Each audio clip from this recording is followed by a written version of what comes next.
오늘 진행을 맡은 한국청소년정책연구원 김성은 부연구위원입니다. 오늘 포럼은 유튜브 채널을 통해서 생중계로 진행되고 있습니다. 함께 하시는 여러분의 다양한 의견도 댓글창을 통해서 청취하고 있습니다. 의견이나 질문 보내주시면 발제와 지정 토론이 끝난 후에 관련해서 논의하고 답변하는 순서도 가질 예정입니다. 특별히 답변을 원하시는 토론자가 계시다면 질문과 함께 적어주시기를 바랍니다. 아울러 포럼 자료집은 한국청소년정책연구원 청년연구센터 홈페이지 공지사항에서 3차 청년기획 포럼 자료집 게시글을 클릭하시면 다운받으실 수 있습니다. 사이트 관련으로 인터넷 익스플로러를 이용해 접속해 주시길 바랍니다. 그럼 오늘의 주제 발표를 청해 듣도록 하겠습니다. 한국청소년정책연구원 김기현 선임연구위원께서 청년들의 요구와 청년 정책의 방향과 과제라는 제목으로 발표를 해 주시겠습니다. 예, 반갑습니다. 한국청소년정책연구원의 김기현입니다. 제가 오늘 말씀드릴 부분은 그 청년들의 요구와 청년 정책의 방향과 과제에 대한 부분입니다. 이번이 작년부터 시작했던 2020 한국 청년을 말하다의 세 번째 기획 포럼이고요. 그 마지막 포럼으로 청년들이 어떤 요구를 갖고 있는지에 대한 부분들을 중심으로 발표를 드리도록 하겠습니다. 원래 작년 12월 달에 포럼이 진행될 예정이었습니다만 코로나19로 인해서 1월 15일로 좀 연기가 됐고요. 또 지금도 그 코로나19 관련해서 직접 만나서 이제 원래 국회에서 진행하려고 했습니다만 이제 온라인 화상 회의 형태로 발표를 드리는 형태를 취하게 되었습니다. 그럼 오늘 발표와 관련해서 말씀을 드리도록 하겠습니다. 그럼 첫 번째로 청년들의 특성 분포에 대한 부분들을 먼저 말씀드리도록 하겠습니다. 우선 학생, 취업자, 미취업자로 좀 구분을 해봤는데요. 지금 19세에서 34세 청년 중에서 이제 취업자의 비중이 64.9%로 가장 좀 높게 좀 나타나고 있는 그런 상황이고요. 학생이 14.6%, 미취업자가 20.5%로 나타나고 있습니다. 그런데 지금 현재 그 중앙부처가 하고 있는 청년 정책 사업 중에서 취업자의 비중이 좀 높지 않은 그 13% 정도에 머물러 있는 상황이고요.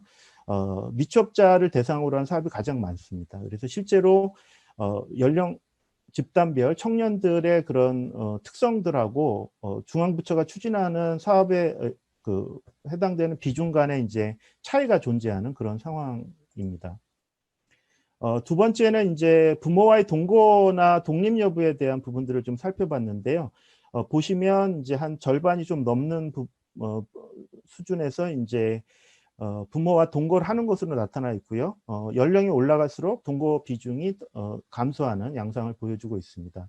그리고 그 혼인과 자녀 의무를 보시면 이제 혼인 상태가 아닌 경우가 19, 34세 중에서 한 72% 정도로 이제 차지하고 있고요. 나이가 먹을수록 이제 그 혼인 미혼 상태에 있는 경우의 비중이 줄어드는 그런 양상을 보여주고 있습니다. 그리고 이제 두 번째로 행복 조건과 관련된 부분을 좀 말씀드리도록 하겠습니다. 청년 사회경제 실태 조사에서는 행복 조건과 관련해서 1순위로 응답한 경우가 재산 경제력이었습니다. 32.6%로 가장 높은 비율을 이제 보여주고 있고요. 그리고 화목한 가정, 건강 순으로 이렇게 좀 나타나고 있습니다. 중앙부처 청년 일자리 사업 중에서 보시면 실제로 직업과 관련된 일자리와 관련된 사업의 비중이 가장 크고 그 다음에 이제 예산으로 보면 주거에 대한 비중이 가장 크게 이렇게 나타나고 있는 상황입니다. 반면에 행복 조건 중에 직업 직장이라고 응답한 경우, 1순위로 응답한 경우는 5.1%에 그치고 있습니다. 이 역시도 실제 청년들의 요구와 정책 사업의 이제 진행 상황 간에 좀 괴리가 존재하는 것이 아닌가 이렇게 좀 생각을 해봅니다. 그리고 이제 이어서 행복 조건 중에서 연령별로 어떤 차이가 있는가를 보시면 이제 재산 경제력이라는 응답과 화목한 가정이라는 응답은 연령이 증가할수록 증가하는 그런 양상들을 건강과 더불어서 좀 보여주고 있고요. 자아 성취라든지 직업 직정이라는 응답은 좀 떨어지는 그런 양상을 보여주고 있습니다. 그리고 이러한 행복 조건을 얼마나 충족했는가라고 하는 질문에 대해서 30대 초반이 가장 높은 충족 비율을 보여주고 있습니다. 청년들이 생각하는 행복 조건 관련해서 이제 앞서 보았듯이 이제 학생, 취업자, 미취업자와 같은 경제활동 상태별로 이렇게 좀 비교를 해본 결과를 좀 말씀을 드리면 취업자의 경우에는 이제 재산 경제력이 가장 비중이 높았고요. 학생의 경우에는 건강과 자아 성취, 미취업자의 경우에는 화목한 가정과 직업 비중이 높게 좀 나타나고 있는 그런 상황입니다. 충족 비율로 본다면 미취업자가 상대적으로 취업자나 학생보다는 높게 이렇게 나타나고 있습니다. 성별로 봤을 때는 이제 남녀 간의 차이가 이제 존재했는데요. 재산 경제력이라는 응답은 남성이 여성보다 훨씬 높게 나타났고요. 반면에 화목한 가족이라는 응답이나 건강이라고 하는 응답은 여성이 남성보다 높게 나타나고 있습니다. 이러한 행복 조건을 충족했다는 응답은 남성보다는 여성이 좀 높게 나타나는 경향을 보여주고 있습니다. 교육 수준별로 보면 이제 그 고졸자의 경우에는 재산 경제력 응답이 좀 높았고요. 화목한 가정이나 건강에 대한 응답은 대졸 이상의 경우에 높게 나타나는 특성을 보여주었습니다. 충족 비율은 이제 대졸 이상이 고졸 이하보다 높게 나타나는 결과를 보여주고 있습니다. 소득 계층별로도 좀 비교를 해봤습니다. 결과를 보시면은 이제 재산 경제력 응답은 하위 계층의 비중이 굉장히 높았고요. 그 상위 계층이라고 응답한 청년들의 경우에는 화목한 가정이나 건강, 자아 성취 등에 대한 응답 비율이 높았는데 특별히 이제 충족 비율 간의 차이가 가장 컸습니다. 거의 2배 정도 상위 계층이 충족했다는 응답 비율이 높게 나타나는 결과를 보여주고 있습니다. 지역별로 봤을 때는 이제 서울의 경우에는 그 서울의 경우하고 이제 다른 지역 간의 이제 차이를 좀 볼 수 있을 것 같은데요. 광주 전라권은 이제 재산 경제력의 응답이 다른 타 시도에 비해서 좀 높게 나타나는 특성을 보여주었고요. 부울 경남권은 이제 화목한 가정이나 건강에 대한 응답 비율이 상대적으로 높았습니다. 충청이나 대전권은 자아 성취 응답이 좀 높게 나타났고요. 그리고 대구 경북권은 직업, 직장을 중시하는 비율이 높았습니다. 그리고 다음으로는 이제 교육 수준별로 보면 이제 그 대졸 이상의 경우가 해외 이주를 고려한 비율이 좀 높았습니다. 그리고 그 고려한 이유와 관련해서도 보시면 그 대졸 이상의 경우에는 교육 환경이라든지 출산 육아에 대한 부분 또는 또 취업에 대한 부분들이 상대적으로 더 높은 응답 비중을 보여주고 있습니다. 그리고 이제 계층별로 봤을 때는 상위 계층의 경우가 해외 이주 고려 비중이 좀 높았고요. 그리고 교육 환경이나 출산 육아에 대한 부분들이 좀 비교를 해보면 이제 교육 환경의 경우에는 상위 계층이 좀 높게 나타난 반면 출산 육아는 하위 계층이 더 높게 나타났고요. 취업 문제에 있어서는 뭐 비슷하긴 합니다만 이제 상위 계층이 조금 높게 나타난 특성이었습니다. 다만 좀 큰 차이가 보여주고 있는 게 집값이 너무 비싸서라는 응답이 하위 계층의 경우가 굉장히 큰 폭으로 높은 비중을 보여주고 있음을 알 수 있습니다.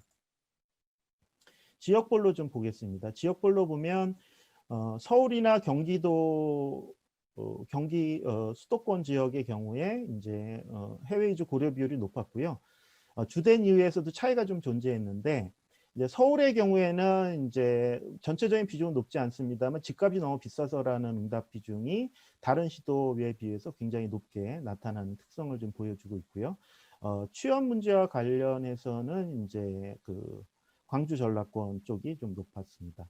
출산 육아도 마찬가지로 광주 전라권이 좀 높게 나타나는 특성을 보여주고 있습니다. 그리고 교육 환경이라고 응답한 비중은 이제 인천 경기 지역이 좀 높게 나타나는 경향을 보여주었습니다. 그리고 이제 네 번째로는 저희가 정책과 관련해서 청년들에게 질문한 내용들을 좀 살펴보도록 하겠습니다. 청년들이 가장 원하는 정책은 청년 권리 보장에 대한 부분이었습니다. 그래서 갑질을 좀 없애달라. 그리고 안전한 노동 환경을 좀 만들어 달라. 그리고 채용이나 또는 그 사회 전반적인 어떤 공정성을 좀 강화하는 것이 필요하다라는 부분이 가장 필요한 정책이라는 응답으로 나타났고요. 실제로 정책 수요를 보시면 이 상위 10개에 해당되는 정책 중에서 학자금 등록금, 장학금 지원과 관련된 부분을 제외하고는 10%가 좀 넘지 않는 그런 수준으로 좀 낮은 수준을 좀 보여주고 있습니다. 그래서 청년들이 필요로 하는 정책이라고 하는 것이 직접적 지원도 있겠지만 이제 환경을 바꿔달라는 부분이 좀 크다는 점하고 정책 수혜에 관련해서는 여러 가지 정책 사업들이 이루어지고 있지만 좀 높지 않다 이런 상황들을 좀 파악할 수 있는 결과가 아닌가 생각이 듭니다. 연령별로 이런 정책 필요성의 응답 결과를 좀 봤는데요. 전체적으로 보면은 그 사회 첫 출발 시점에 해당되는 이제 20대 초반들이 정책 필요성의 응답 결과가 20대 후반이나 혹은 30대보다 훨씬 높았다라고 하는 점을 모든 영역에서 한 가지 소득 자산을 제외하고는 높았다라는 점을 알 수 있었고요. 성별로 볼 때에는 남성보다는 여성이 청년 정책의 필요성을 훨씬 더 크게 느낀다라고 하는 점을 알 수 있었습니다.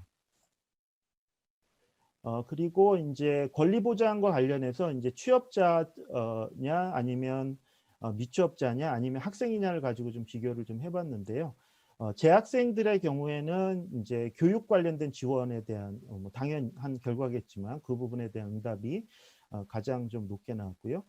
또 한 가지는 이제 주택 문제에 대한 것도 다른 취업자나 미취업보다 더 높게 나타났습니다. 이거는 이제 그 기숙사 문제이기도 할 것 같고요. 그리고 이제 학생들이 졸업 후에 이제 주거를 마련하는 데 있어서에 대한 어떤 걱정이 굉장히 큰 게 아닌가 하는 점을 알 수 있는 결과로 보여집니다. 그리고 이제 그 권리 보장과 관련해서는 조금 특이한 부분인데요. 당연히 이제 어떤 고용 환경, 일자리에서의 뭐 갑질이라든지 혹은 안전 부분에 대한 것들을 요구하는 내용이기 때문에 사실은 취업자가 더 높을 것 같은데 미취업자가 더 높게 나타났습니다. 이 부분은 취업을 앞둔 이제 미취업자의 경우에 일자리의 단순한 그냥 양보다는 일자리 질에 대한 그런 어떤 부분들을 요구하고 있다라고 하는 걸 읽어볼 수 있는 대목이 아닌가 이렇게 좀 생각이 들고요. 그 다음에 미취업자의 경우는 당연하겠지만 취업 지원에 대한 요구가 있었고요. 또 한 가지는 이제 소득 자산 형성 지원에 대한 응답 비율이 좀 높게 나타난 부분입니다. 이거는 학생이나 취업자보다 훨씬 높게 나타나서 이 부분에 대한 미취업자들의 요구가 굉장히 크다는 점을 읽어볼 수 있는 결과가 아닌가 생각이 듭니다. 그리고 이제 소득 수준하고 이제 서울 도지역만 이렇게 나눠서 좀 이렇게 지역의 차이를 좀 살펴봤는데요. 소득 수준이 500만 원 이상이라고 응답한 경우하고 100만 원 미만이라고 응답한 경우를 이렇게 비교를 해보면 저소득층의 경우에는 취업 지원이나 건강에 대한 부분이 좀 높았고요. 고소득층의 경우에는 이제 권리 보장, 교육비, 뭐 주택 공급, 나머지 영역에서 다 높게 나타나는 특성을 좀 보여주었습니다. 그리고 이제 그 지역을 좀 보면 서울 지역이 좀 다른 지역보다는 이제 필요성 응답이 낮다. 이거는 이제 서울 이외 지역에서의 어떤 청년 정책 수요가 크다라는 점을 보여주는 결과이기도 하고요. 다만 이제 특이한 거는 주택 문제. 그러니까 아무래도 서울의 부동산 문제가 심각하다 보니까 거기에 대한 필요성에 대한 응답에 한해서 서울 지역이 높게 나타나는 결과를 보여주었습니다. 그리고 마지막으로 다섯 번째는 이제 코로나19가 굉장히 우리 삶에 영향을 미치고 있습니다. 이게 아마도 청년들의 요구에 어떤 변화를 가져올 것이다. 라고 예측을 합니다. 그래 한 세 가지 정도를 저는 한번 추려봤는데 첫 번째는 경제 부분입니다. 지금 여기 보여드리고 있는 것은 이제 작년 말까지 결과인데요. 올해 12월까지 결과가 지금 나온 상태인데 취업자 전년 대비 그 청년 취업자 증감과 관련해서는 뭐 작년 2월부터 올해 12월까지 지금 계속 전년 대비 감소하고 있는 추세에 있습니다. 그리고 경제 성장률의 경우에도 조금 회복되고 있습니다만 12월부터 11월부터 12월 그리고 현재까지 이제 코로나 관련된 부분이 더 악화되면서 사실상 조금 지금 한국은행이나 아니면 OECD 뭐 이런 여러 기관들에서 경제 성장률 예측을 올해 한 3% 정도를 하고 있는데 그거보다는 좀 떨어지지 않을까 하는 예측들이 최근에 나오고 있습니다. 여전히 경제 문제는 굉장히 심각한 그런 상황이기 때문에 지금 백신이 이제 2월부터 보급된다 하더라도 아마 하반기 정도에나 코로나19 관련된 부분이 진정되지 않을까 생각을 하고 있기 때문에 이 이슈가 여전히 올해에는 중요하지 않을까 생각이 들고요. 포스트 코로나 시대에도 결국 경제적인 어려움이 소득 격차로 이어져서 어떤 불평등 심화에 대한 이슈가 굉장히 중요하지 않을까 하는 우려를 낳고 있는 상황이라고 보여집니다. 이와 관련해서 이미 이제 4분기라든지 또는 작년도 1분기를 보더라도 소득 집단 간의 격차가 좀 확대되는 추세를 좀 보여주고 있고요. 이러한 문제는 아마도 올해 상반기까지는 이어지지 않을까 이렇게 예측이 됩니다. 이에 따라서 이제 청년들의 경우에는 이제 부채 관련된 부분들이 굉장히 증가하고 있는 양상을 특별히 더 심하게 보여주고 있는 상황입니다. 이런 면에서 청년들의 소득 문제에 대한 소득 격차 문제에 대한 부분들이 굉장히 중요해지지 않을까 생각이 들고요. 마지막 주제로는 지금 마음건강 관련된 이슈일 것 같습니다. 코로나19에 따른 그 영향이기도 할 것 같고요. 이미 이제 코로나가 이루어지기 전인 2019년도에 자살 관련돼서 전년 대비 증감률을 보면 20대 여성의 경우에 증감률이 25.5% 거의 굉장히 큰 폭으로 증가를 해서 사회적인 이슈가 된 적이 있습니다. 여기에다가 코로나 블루까지 좀 발생을 해서 마음건강에 대한 정책 수요가 아마도 올해 굉장히 커지지 않을까 이렇게 예상을 해볼 수 있을 것 같습니다. 두 번째로 그러면 이제 이러한 청년들의 요구와 관련해서 청년 수요 기반 정책을 어떻게 추진할 것인가에 대한 방향과 과제에 대한 논의들을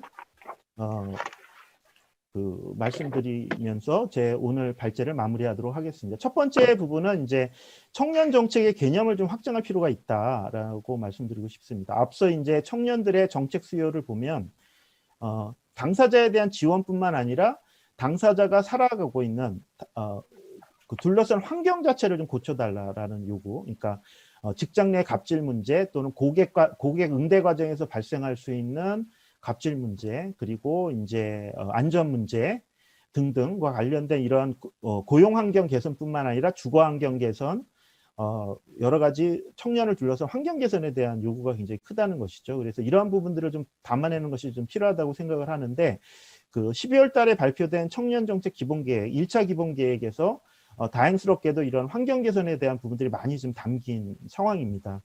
그래서 앞으로의 청년 정책은 이런 환경 개선을 좀 담아내는 쪽에 노력을 기울일 필요가 있다는 생각이 들고요. 그리고 최근에 그 국제연합이나 유럽연합에서는 청년에 대한 지원, 청년을 둘러싼 환경 개선을 넘어서는, 그러니까 어떻게 보면 청년이 사회 전체의 주체가 돼서 사회를 개혁해가는 그러한 의미로서의 정책 개념의 확장을 좀 요구하고 있는 중입니다. 그래서 장기적으로는 청년을 넘어 사회정책이 되어야 한다라고 하는 것이라고 볼 수 있을 것 같은데요.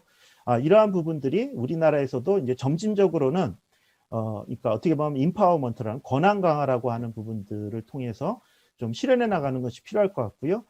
다행스럽게 작년에 이제 청년 기본법이 제정돼서 청년들의 참여와 권한을 이제 강화하기 위한 여러 조치들이 이루어지고 있는 상황입니다. 그런 면에서 굉장히 다행스럽다고 생각이 들고요. 이런 부분들이 우리나라에서도 좀 본격화되기를 좀 기대를 해봅니다. 두 번째 부분은 이제 내부 다양성 부분입니다. 앞서도 살펴봤듯이 학생이냐, 취업자냐, 미취업자냐, 혹은 남성이냐, 여성이냐, 저소득층이냐, 고소득층이냐에 따라서 사실은 굉장히 원하는 것이 다르고 그런 부분들에 대한 균형 있는 접근이 굉장히 필요한 상황이라고 생각이 듭니다. 그러나 실제로 정부 정책은 좀 약간 불균형 상태에 있다고 좀 보여지고요. 특별히 저는 이제 생활 분야, 건강, 뭐 이런 부분들에 대한 금융, 이런 부분들에 대한 확대가 굉장히 필요한데 지금 뭐 예산 비중만 보더라도 1%가 채 안 되는 상황입니다. 그런 의미에서 이런 부분들을 향후에는 굉장히 확대시켜 나갈 필요가 있다라고 하는 점을 말씀드리고 싶고요. 특별히 이제 취업자나 고졸, 학생이 아닌 고졸 청년들에 대한 정책 사업이 상대적으로 적습니다. 여기에 대한 확대가 좀 필요하지 않을까 이렇게 생각이 듭니다. 그래서 특히 이제 그 학생만 지원하는 경우라든지 또는 이제 취업자, 미취업자만 지원하는 경우를 보면 취업자 비중이 굉장히 높을 때 비해서 사실상 이제 취업자에 대한 지원 비중이 사업을 하고 있는 것이 예산도 그렇고요. 그다음에 과제도 그렇고 좀 부족한 편입니다. 이 부분들을 좀 확장해 나가야 될 것 같고 이거는 앞서 제가 말씀드린 환경 개선과도 연결돼서 정책 사업들을 좀 개발해야 되지 않을까 하는 말씀을 좀 드리고 싶습니다. 그리고 이제 청년 내부가 다양해 결국 그러면은 우선순위 혹은 이제 어디에 초점을 맞춰야 되는가는 이슈하고도 연결될 것 같습니다. 저는 이제 청년 정책이 19세부터 34세를 다 포괄한다 하더라도 좀 타겟팅은 좀 필요하다는 생각이 들고요. 이 타겟팅은 이제 이행기에 좀 이렇게 초점을 맞추는 방식이 되어야 하지 않을까라고 생각을 합니다. 그 이유는 이제 현대 사회로 올수록 개인 간의 그런 어떤 이행 시점이 굉장히 상이하고 또는 이행 기간에 그러니까 분가하는 시기나 취업하는 시기, 결혼하는 시기와 같은 그런 이행 기간에 상이점이 굉장히 커지고 있습니다. 굉장히 다른 게 돼 있죠. 그래서 고등학교를 졸업하고 취업하는 사람이 있는가 하면 대학원 석사를 졸업하고 취업하는 사람이 있고 이렇거든요. 그렇기 때문에 근데 사실은 이행기라는 점에서 보면은 같습니다. 그래서 그런 의미에서 포괄적으로 접근을 하되 그런 초점은 이행기에 좀 지원하는 것으로 가는 방식으로의 접근이 필요하지 않을까 하는 생각이 좀 듭니다. 영역 확대도 좀 필요할 것 같습니다. 특히 이제 유럽연합이나 EU 혹은 이제 여러 청년 관련된 정책을 오래전부터 진행해왔던 나라들을 좀 비교해 볼 때 건강은 굉장히 중요한 이슈입니다. 근데 우리나라에서는 청년은 건강하다라는 그런 좀 생각을 갖고 있었기 때문에 청년 건강 정책이 시작된 거는 불과 2년 정도밖에 되지 않았습니다. 이제 국민 건강검진이라든지 이런 것들이 시작된 지 얼마 되지 않았고요. 지금도 굉장히 부족한 상황입니다. 다행스럽게 올해부터는 이제 마음건강 관련된 바우처 뭐 이런 것들이 시행 중에 있어서 시행될 예정에서 굉장히 다행스럽다고 생각합니다만 이제 청년 건강하지 않다 생각보다 그리고 건강한 출발을 위해서는 굉장히 중요하다 건강이 라고 하는 점 말씀드리고 싶고요. 그리고 새로운 변화를 주도하는 어떤 청년이라고 하는 것과 관련해서 인파워먼트 권한 강화가 좀 필요하지 않을까 싶고요. 그리고 기후변화 같은 새로운 이슈에 주체로서의 청년이 이제 역할을 하는 것을 가능하게 하는 정책으로의 전환이 좀 이루어져야 된다. 이 부분은 이제 세대 갈등이라든지 젠더 갈등이라든지 지역 갈등과 같은 부분들을 해소하는 어떤 주체로서의 청년이라고 하는 부분들이 이제 중요한 이슈가 될 것이다. 그런 부분들을 청년 정책, 우리나라 청년 정책에서도 받아안는 것이 필요하다라는 말씀 드리고 싶습니다. 그리고 문화와 여가 뭐 이런 활동 분야들도 마찬가지로 좀 확장할 필요가 있지 않을까 생각이 듭니다. 그리고 이제 세 번째는 저는 체감도 말씀드리고 싶은데 앞서 보여드렸듯이 청년들이 원하는 정책 중에서 10%가 채 안 되는 것들이 대부분이었습니다. 그러니까 등록금, 장학금, 학자금 지원 외에는 이렇게 실제로 이렇게 수혜를 받고 있지 못한 상황인 것이죠. 그런 문제들과 관련해서 청년들의 좀 요구에 기반한 정책 추진이 우선 이루어지는 것이 필요할 것 같고, 특별히 이제 권리 문제라든지 건강, 소득 및 자산과 같은 부분들, 이거는 필요 수준도 높고 도움 정도도 컸습니다. 다만 이제 예산 제약으로 인해서 너무 예산이 적고 수혜자가 너무 적습니다. 그래서 그런 부분들을 확대해 나가는 노력들 이루어질 필요가 있을 것 같고요. 또 한 가지는 결국 손발이 필요하거든요. 전달 체계라고 볼 수 있는데 이런 부분들이 우리나라가 적은 나라가 아니지만 기능 중심으로 다 쪼개져 있습니다. 그런 부분들을 좀 통합적으로 운영하는 방안을 좀 모색해야 되는데 특별히 이제 온라인 플랫폼이 우리나라에는 어떤 그런 기능을 할 수 있을 것이다라고 보여져서 온라인 플랫폼 강화가 필요하고 이거는 이제 기본 계획의 중요한 과제로 포함이 돼 있습니다. 그런 의미에 다행스럽다라는 말씀을 좀 드리고 싶습니다. 그리고 일본이나 독일과 같이 이제 하나의 이제 허브 역할을 하는 그러한 좀 체계화된 전달 체계를 우리나라도 좀 구축해 나가는 것이 필요하지 않을까 싶고요. 이 부분은 아마도 올해 기본 계획에 어느 정도 내용이 담겨져 있습니다만 방향 자체가 확고하게 정해지진 않았기 때문에 그런 의미에서 올해 중요한 과제가 아닐까 하는 말씀을 좀 드리고 싶습니다. 그리고 마지막으로는 권한 강화입니다. 그래서 청년들의 사회 정치 참여를 좀 활성화하는 노력들이 좀 필요할 것 같고요. 청년들이 이야기하고 있는 그 가장 필요한 거는 뭐냐면 예산 확대와 그리고 홍보 그리고 직접 참여를 보장하는 이런 부분들을 좀 요구하고 있는 중이고요. 지금 국가 단위의 청년 참여 기구가 지금 작년부터 이제 국무조정실의 청년정 추진단에서 이제 운영 중에 있습니다. 이런 부분들을 사실은 대의제의 성격의 어떤 유럽 방식의 그런 참여 기구로의 전환 등을 포함을 해서 실질적인 참여가 될 수 있는, 그러니까 예산 자체를 서울시가 하고 있는 자율예산제처럼 반영할 수 있는 그런 부분들이 실현되는 것이 필요하지 않을까라고 하는 부분을 마지막으로 말씀드리면서 제 발제를 마치도록 하겠습니다. 감사합니다. 네, 청년 수요에 기반을 둔 정책의 방향과 과제에 대하여 논의해 주셨습니다. 주제 발표 잘 들었습니다. 이어서 토론 순서로 넘어가겠습니다. 오늘 좌장은 서울여자대학교 최혜지 교수님께서 해주시겠습니다. 네, 안녕하세요. 좌장을 맡게 된 서울여자대학교 최혜지입니다. 좀 전 앞서서 발표해 주신 우리 김기헌 연구위원님의 발제에 대해서 오늘 모두 6분의 지정 토론자를 모셨습니다. 지정 토론의 순서는 장경태 의원님, 김수영 교수님, 장혜영 의원님, 전용기 의원님, 그리고 정보영 팀장님, 조은주 국장님의 순서로 진행하도록 하겠습니다. 우리 토론자분들께서는 토론에 앞서서 본인의 소개를 간략하게 해주시고 토론을 진행해 주시면 감사하겠습니다. 그럼 먼저 첫 번째 토론으로 장경태 의원님의 토론을 듣도록 하겠습니다. 의원님 부탁드립니다.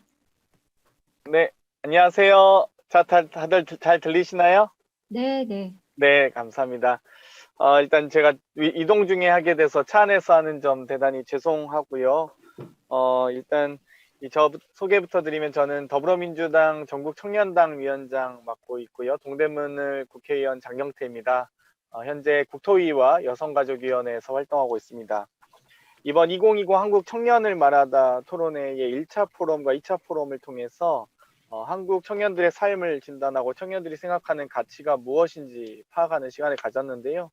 이번 3차 포럼을 통해서 이런 정책적 니즈도 파악하고 또 대안을 찾아가는 의미를 가졌으면 좋겠습니다. 일단 최혜지 교수님 뵙게 돼서 매우 반갑습니다. 저는 이번에 청년기본법에서 청년정책 결정과정의 참여 확대에 대한 부분을 좀 논의하고 말씀드리고 싶습니다. 제가 국정감사 때 정책자료집으로도 발간을 했었는데요. 현재 이 청년기본법에서 청년 참여 확대를 관한 내용은 13조의 총리직속위원회, 14조의 광역기초지자체 소속위원회, 15조의 그리고 15조의 중앙행정기관의 소속위원회 등이 있고요. 16조 청년정책 책임관 등의 지정을 명시하고 있습니다. 현재 청년정책 결정과정의 참여 현황으로는 총리직속 청년위원회의 2분의 1 이상, 청년고용촉진특별위원회의 2분의 1 이상, 그리고 중앙행정기관의 장이 구성하는 위원회 중에서 조정위원회의 심의조정을 거쳐서 총리가 정하는 10분의 1 이상의 범위에서 저희가 청년들이 참여하고 있는데요. 가장 중요한 것은 대통령 직속, 총리 직속, 장관 직속, 또 시도지사, 또 시장 직속 등의 위원회에서 청년들이 해당 어떤 이 행정기구나 자문행정위원회를 통해서 직접 행정에 참여할 수 있는 과정이 청년 목소리를 반영하는 데 매우 중요하다고 생각을 합니다. 그래서 현재 청년 참여위원회 선정 현황을 보면요.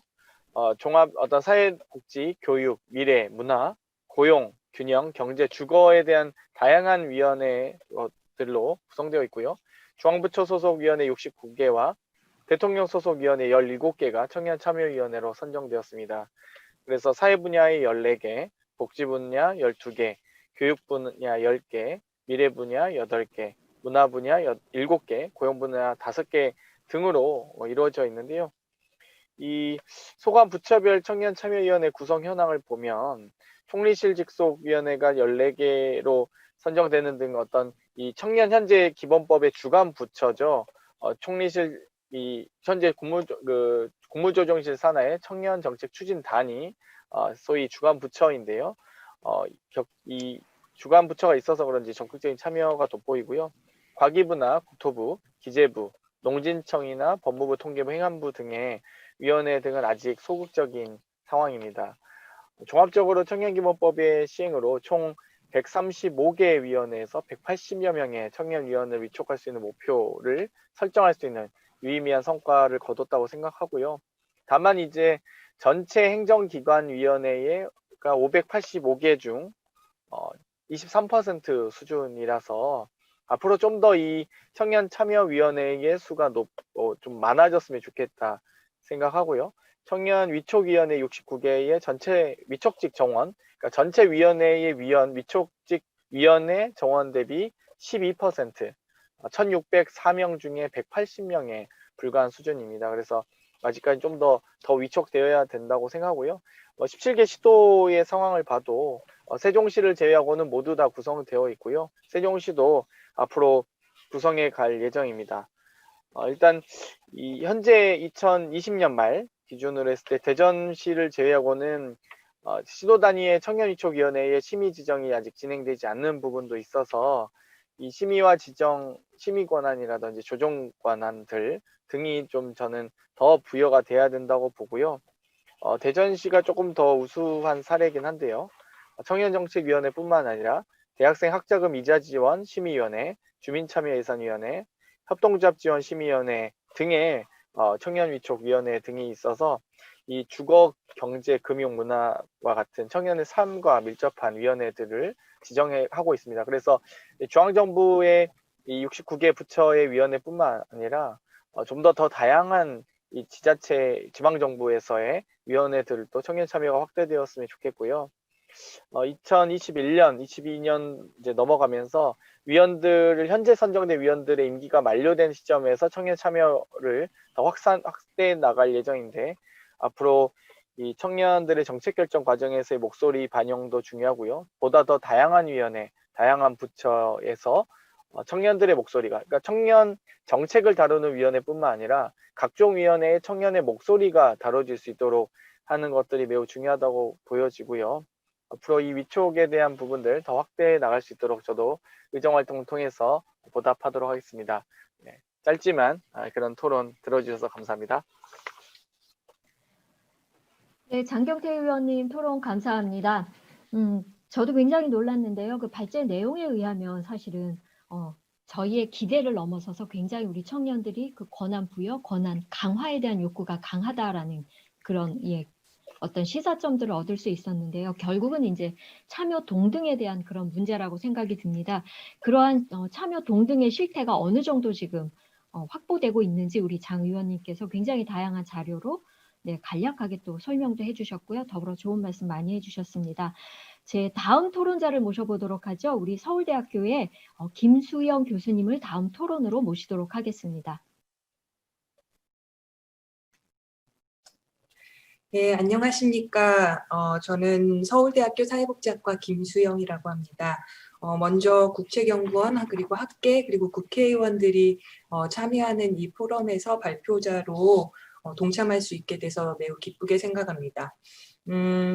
사실은 저는 기본적으로 디지털 사회정책을 연구하는 학자입니다. 그런데 아마 비교적 신진 학자이고 또 미래 사회에 대해서 연구하는 학자이기 때문에 이런 귀한 자리에 초대된 게 아닌가 생각합니다. 우선 청년 정책의 전문가로서 이미 김기현 박사님께서 굉장히 방대한 조사를 바탕으로 매우 적합한 그런 정책 비전에 대해서 제시를 해주셨다고 생각합니다. 그래서 박사님께서 말씀해 주신 두 챕터 중에서 청년의 요구 부분에 대해서는 사회정책의 학자로서 그리고 청년 수요 기반 정책에 대해서는 디지털 연구자로서 각각 저의 소견과 소감을 말씀을 드리고자 합니다. 네. 우선 그 청년들의 요구에서 보면은 가장 눈에 많이 띄었던 게 청년들이 행복 조건으로 뽑은 것이 1위는 생산에 대한 재산과 경제력에 대한 것이고, 그리고 직업이나 꿈, 대인관계에 대한 것들이 하위로 몰려 있다는 것이었습니다.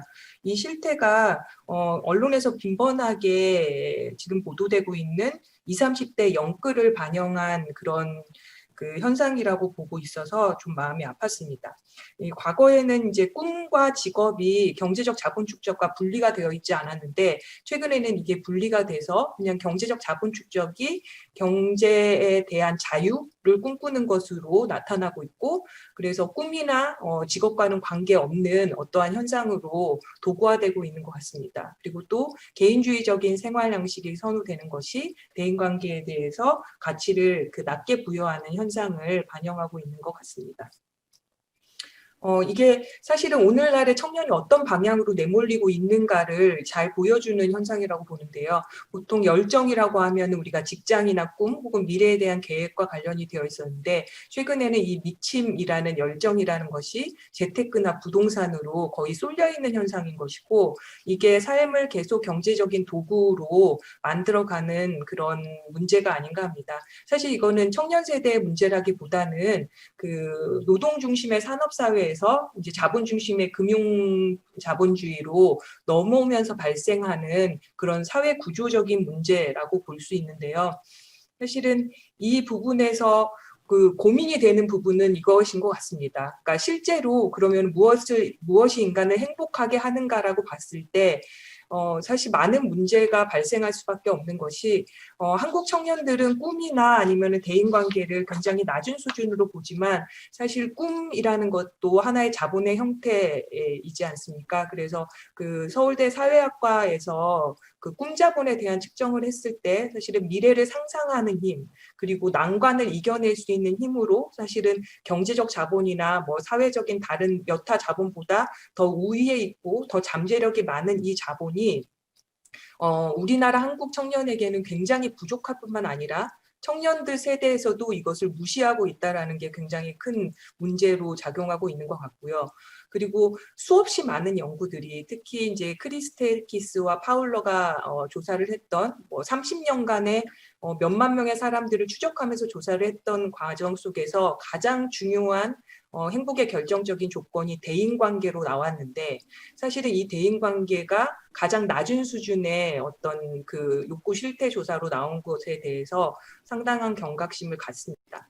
그 말은 사실은 우리가 청년이 무엇을 원하는가에 대한 것을 조사를 하고, 그리고 거기에 대한 논의를 계속하고 있고, 이것을 사회정책에 어떻게 반영해야 하는가에 대한 논의를 하고 있는데, 사실 사회정책의 연구자로서는 이 수요자의 욕구 실태 조사를 기반으로 한 사회정책이 갖는 딜레마가 아닐까 하는 생각이 듭니다. 그러니까 현재 그들이 추구하는 행복의 욕구가 미래의 욕구와 차이가 있을 수 있고, 또 실제로 인식하는 욕구와 실제 행복에 반영되는 욕구들이 굉장히 다를 수가 있고요. 그리고 학생들이 나는 공부하기 싫어요 라고 해서 방학을 계속 주는 것을 교육정책으로 만들 수 없듯이, 사실은 욕구의 유예가 나중에 가져올 행복의 결실에 대한 논의들도 고민을 할 수밖에 없는 것 같습니다. 이 부분이 사실은 김기현 박사님께서 보여주셨던 그 청년이 원하는 그 행복에 대한 어떤 실태와 청년들이 정책에서 바라는 것이 다른 부분에서도 반영이 되어 있는 것 같습니다. 그러니까 청년들도 자기네들의 개인적으로는 경제력이나 아니면 자본 축적을 원하긴 하지만 실제 정책에서는 그런 걸 원하는 것이 아니라 인권 경영이나 아니면은 뭐 안전한 노동 환경, 공공성에 대한 것들을 원하는 것을 보면은 사실 실 욕구와 정책의 욕구 사이에서의 어떤 괴리가 있는 것이고요. 근데 이것이 부정적으로 보면은 인지 부조화 아니냐, 아니면 청년들이 정의에 대해서 너무 추상적인 생각을 가지고 있는 것이 아니냐라고도 볼 수 있지만, 또 다른 한편으로는 청년들 스스로도 암묵적으로는 바람직한 정책이라는 것은 공공성을 추구한다라는 것을 어느 정도는 인지하고 있는 결과가 아닌가 하는 생각이 듭니다. 그래서 사실 사회정책이 수요자의 즉각적인 욕구를 충족하는 것을 목적으로 하지 않죠.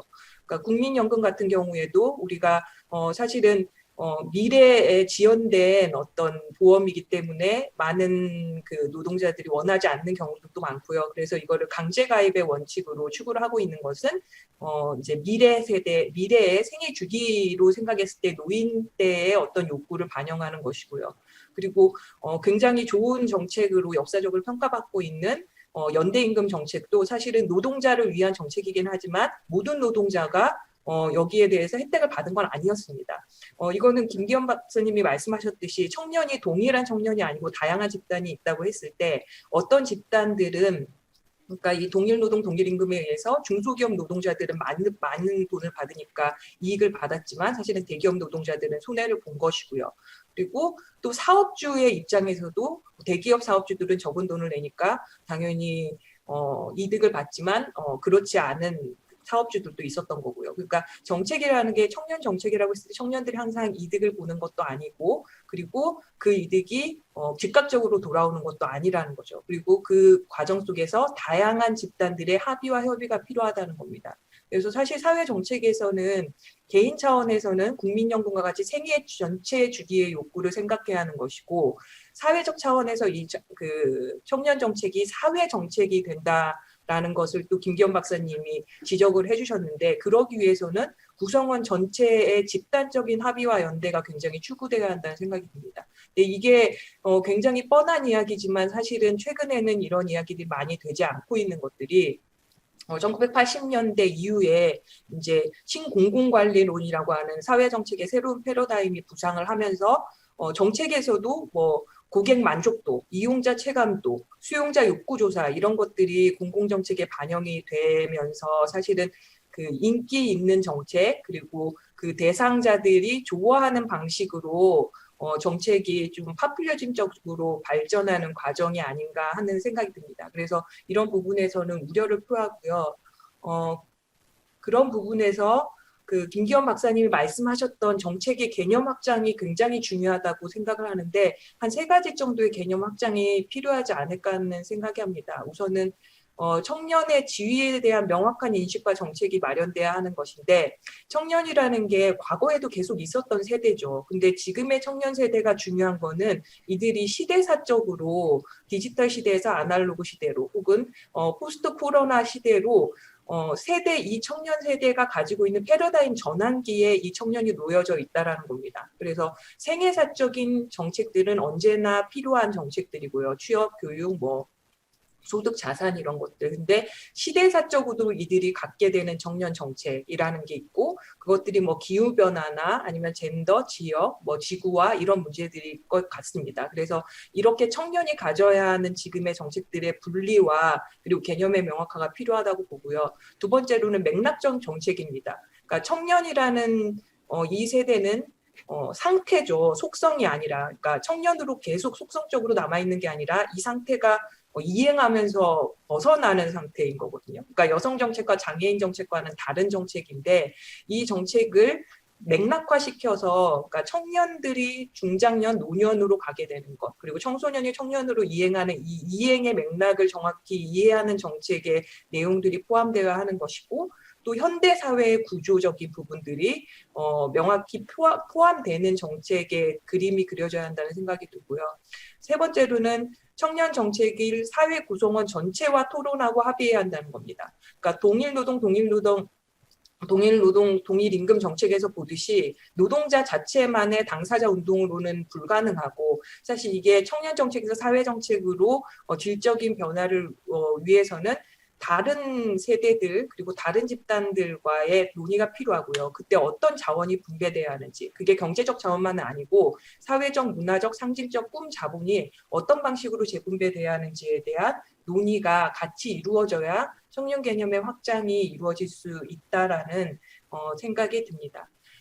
그리고 또 마지막으로 이제 청년 수요 기반 정책과 과제에 대해서 또 눈에 띄었던 것이 김기현 박사님의 논의에서 이 청년 정책 전달 체계가 지금 인지도가 매우 낮고 이용자들의 도움이 되었다고 하는 응답도 굉장히 낮다라는 이야기를 하셨고 그 과정에서 청년 체감도를 높이기 위한 전달체계 정비, 특히 온라인 디지털 플랫폼에 대한 논의들, 그리고 청년 권한과 어떤 참여에 대한 이야기를 하셨습니다. 저 이 부분에 대해서 굉장히 적극적으로 공감을 하고요. 저희가 디지털 학자이기 때문에 이 디지털 부분에서 내용을 조금 더 그 말씀을 드리면, 사실은 지금 청년 정책의 어떤 디지털 트랜스포메이션이 굉장히 필요하다. 그냥 그 온라인에 대한 반영을 넘어서 아예 그 뒤집는 청년 혁신이 필요한데, 그거는 지금의 현재 청년 세대가 지금의 전달 체계를 낯설고 매력적으로 느끼지 못하는 이유는, 이들이 지금 우리처럼 40대 이후의 세대들과는 달리 그냥 디지털 환경에서 태어난 디지털 네이티브라는 것입니다. 그러니까 사고 구조 자체가 아날로그 관점의 정책과 전달 체계는 굉장히 낯설게 느껴질 수밖에 없죠. 이거는 예를 들어 예전에 보육 그 정보센터가 있었죠. 지금은 아마 이름이 바뀐 것으로 알고 있는데, 보육정보센터가 이제 보육을 위한 정보를 제공하기 위해서 만들어졌지만, 어떠한 그 부모들도 그 보육정보센터를 이용하지 않았거든요. 왜냐하면은 2%만 그걸 이용하고 알고 있었는데, 나머지 사람들은 온라인 맘카페에서 보육 정보를 얻는 경우가 많고, 그다음에 그 부모들을 통해서 얻는 경우가 많기 때문이죠. 그것은 아마 이제 이들의 맥락을 제대로 고려하지 못했기 때문인 것 같습니다. 그래서 여러 가지 예를 들 수 있겠지만, 디지털 트랜스포메이션에서 좀 제가 짚고자 하는 것은 지금의 워크넷의 체계의 어떤 문제라고 봅니다. 지금 워크넷이 사실은 그 정보를 그냥 검색하고 그리고 그거를 수동적으로 얻고 하는 이 방식은 굉장히 아날로그 체제 방식에 가깝습니다. 그리고 지금 청년들에게 공공정책 일자리로 주어지고 있는 국민 내일 배움 카드나 아니면 취성패나 아니면 서울형 뉴딜 일자리 같은 경우에도 아날로그 기관이 아날로그적으로 일을 공급하는 방식인 거죠. 그래서 사실 교육 훈련비를 지원하고 그다음에 공공기관에 가서 실제로 9to6로 계속 있으면서 여러 가지 작은 소 일을 하게 되는 것인데, 사실 그 디지털 시대인 이 청년들이 일을 얻고 경험하는 방식은 뭐 큰몽이나 타링이나 순과 같은 디지털 재능 마켓의 방식을 많이 띠고 있습니다. 근데 여기에서는 당연히 수수료도 지불해야 하고요. 숙련에 대한 경험이나 교육 제공도 없는 거죠. 그러면 이 두 가지를 합해서 사실은 공공 일경험 플랫폼이 만들어져야 하는 것이고요. 그 내용에 대해서는 제가 다른 정책에서도 좀 제안을 드렸던 것 같습니다. 그래서 물론 지금 공공 배달 앱들도 있는데, 배달 시장이라는 건 사실은 민간 시장이기 때문에 그것을 개입하는 것이 저는 결코 좋은 결과를 낳을 것 같지는 않은데, 이 고용 서비스 같은 경우에는 공공시장이기도 하고, 그래서 공공기관과 비영리단체 그 사회적 경제의 이런 많은 일자리들이 어떤 플랫폼화가 되고, 그것들이 단계적으로 제공될 수 있는 어떤 그런 그 시스템이 만들어진다면은 당연히 일도 줄어들고 공공기관에서도 어떤 어려움도 되게 줄어들 수 있는 뭐 혁신이 가능한 그런 시스템이 만들어질 수 있을 것이라고 생각합니다. 그리고 마지막으로 청년 참여에 대해서도 디지털 권한 강화에 대한 논의가 필요하다고 봅니다. 지금의 어떤 청년 참여 예산제나 정책에 참여하는 거는 다른 그림을 보시면 이게 아날로그 시대의 시민 참여와 디지털 시대의 시민 참여의 차이를 보여드리는 그래프인데요. 아날로그 시대에는 뭐 파트너십이나 아니면 위원회로 들어가고 이러한 과정들이 참여의 어떤 방식이었다면, 디지털 시대에는 사실은 시민 해킹이나 시민 소싱과 같이 실제로 그냥 정책 앱이나 그런 것들을 개발하고 그다음에 공공의 소스들을 사용해서 정책의 어떤 방향을 제시하는 것들이 가능해집니다. 근데 이러한 힘을 청년 세대들은 가지고 있거든요. 그래서 이 청년 세대들이 그냥 뭐 저소득층, 고소득층, 고학력층, 저학력층과 관계없이 전부 이런 힘들을 어느 정도 가지고 있습니다. 왜냐하면 이들은 쌍방향 통용이 가능하고 웹과 앱에 굉장히 그 파급력과 조직력을 가지고 있죠. 그래서 사실은 그 N번방 사건이나 아니면은 웰컴 투 비디오 같은 것들이 고등학교나 대학생의 그냥 일반 평범한 개발자가 아닌 이들이 이러한 파급력을 가질 수 있었던 거, 분명히 부정적인 파급력이긴 한데 이걸 가질 수 있었던 건 이들이 디지털 네이티브이기 때문이거든요. 근데 이 힘을 어느 방향으로 쓸 수 있을 것인지에 대해서 충분한 고려가 되지 않으면 계속 이런 그림자의 세계로 빠질 수밖에 없습니다. 이런 부분들은 사실은 이들의 파워와 포텐셜을 조정하지 못하고 능력을 개발하지 못한 국가의 실패라고 봅니다.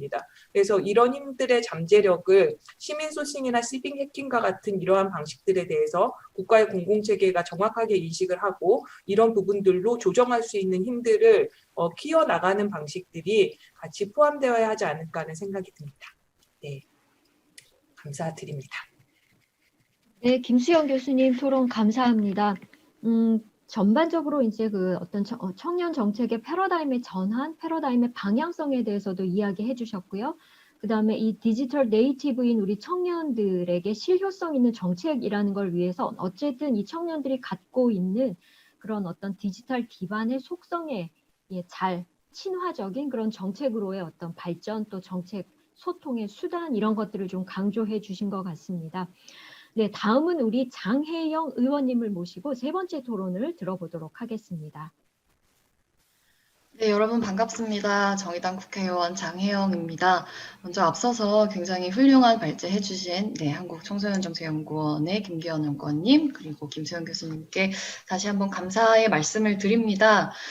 두 분께서 발제에서도 그렇고 또 이어지는 토론에서도 굉장히 어떤 거시적인 측면에서 구조적으로 이 앞으로 우리 사회가 어떻게 청년 정책을 만들어가고 방향성을 잡아야 되는지에 대해서 굉장히 중요한 부분들을 잘 짚어주셨다고 생각을 합니다. 그래서 저는 좀 더 편안하게 어떤 강론들을 한 3가지 정도 짧게 말씀을 드리면 좋지 않을까라는 생각이 드는데요.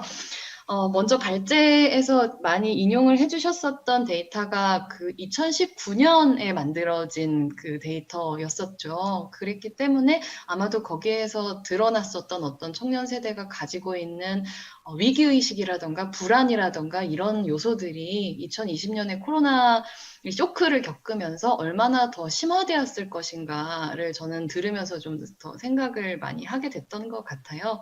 이제 아무래도 코로나 바이러스를 통해서 우리가 알게 된 명백한 사실 중에 하나는 원래 힘들던 사람들이 더 힘들어진다라고 하는 것이고 그렇기 때문에 언론사 기사 중에 최근에 이 지금의 청년 세대가 잃어버린 세대가 될 가능성에 대해서 다루는 기사도 저는 굉장히 두려운 마음을 가지고 또 읽은 기억이 납니다. 그래서 세대 그 자체가 부실화되는 문제를 우리가 2019년에 예측했던 것보다 훨씬 더 체감하는 상태로 저는 이제 이 3번째 한국 청년을 말하다라고 하는 토론에 임하면서 이제 듣고 있고요. 이제 그럼에도 불구하고 저희는 정책을 만들어가고 또 시행을 책임 있게 해가야 하는 사람들의 입장에서 지금 당장 무엇을 하면 좋을까라는 관점에서 저는 제가 드리고 싶은 얘기를 얹으면 좋지 않을까 싶은데요. 앞서서 이미 말씀을 해주셨지만 제가 주목하고 싶은 부분은 이 생애 주기의 패러다임 자체가 변했다. 라고 하는 것을 어떤 단순히 정책의 언어가 아니라 진짜 사람들이 정말 저녁밥 먹으면서 친구들하고 얘기할 수 있는 수준의 언어로 만들어내야 된다. 하나의 이야기 덩어리, 담론이라고 해도 좋습니다. 그런 형태로 번역해낼 필요가 있다는 생각이 들어요. 예를 들면 이제 청년들이 원하는 삶, 행복의 가치 이런 것에 있어서 화목한 가정이라고 하는 단어를 집어넣는 거는 그만할 때가 됐다. 이런 얘기일 수도 있을 것 같아요. 그 행복이라는 것을 측정하는 방식은 사실 행복이라고 하는 단어가 저한테도 와닿지가 않거든요. 그건 너무 뭐랄까 과거에 존재했었던 가치 같고 정확하게 얘기하면은 불안, 지금 우리가 가지고 있는 불안 내지는 최소한의 생존을 위한 어떤 혹은 안정? 행복보다는 차라리 안정이라고 하는 단어가 더 와닿는 가치일지도 모르겠어요. 추구하는 방향성을 드러내는 언어라고 한다면요. 그래서 그런 변화한 생애 주기를 우리가 묘사할 어떤 그 단어의 집합들, 문장들은 무엇일 것이냐에 대해서 굉장히 시의성 있는 연구라면 연구일 수도 있고요. 더 많은 이야기 덩어리들이 나와야 된다는 생각이 듭니다. 그걸 가지고 페르소나를 그리는 작업이 이제 굉장히 중요하다는 생각이 들고요. 이런 청년을 정책의 대상으로 규정하는 토론을 할 때 제가 느끼는 갈증이 종종 있는데 그게 뭐냐면 청년들이 겪고 있는 어려움을 포착하다 보니까 그 어려움이 강조되는 나머지 약간 대상화되는 측면이 있다고 저는 생각해요.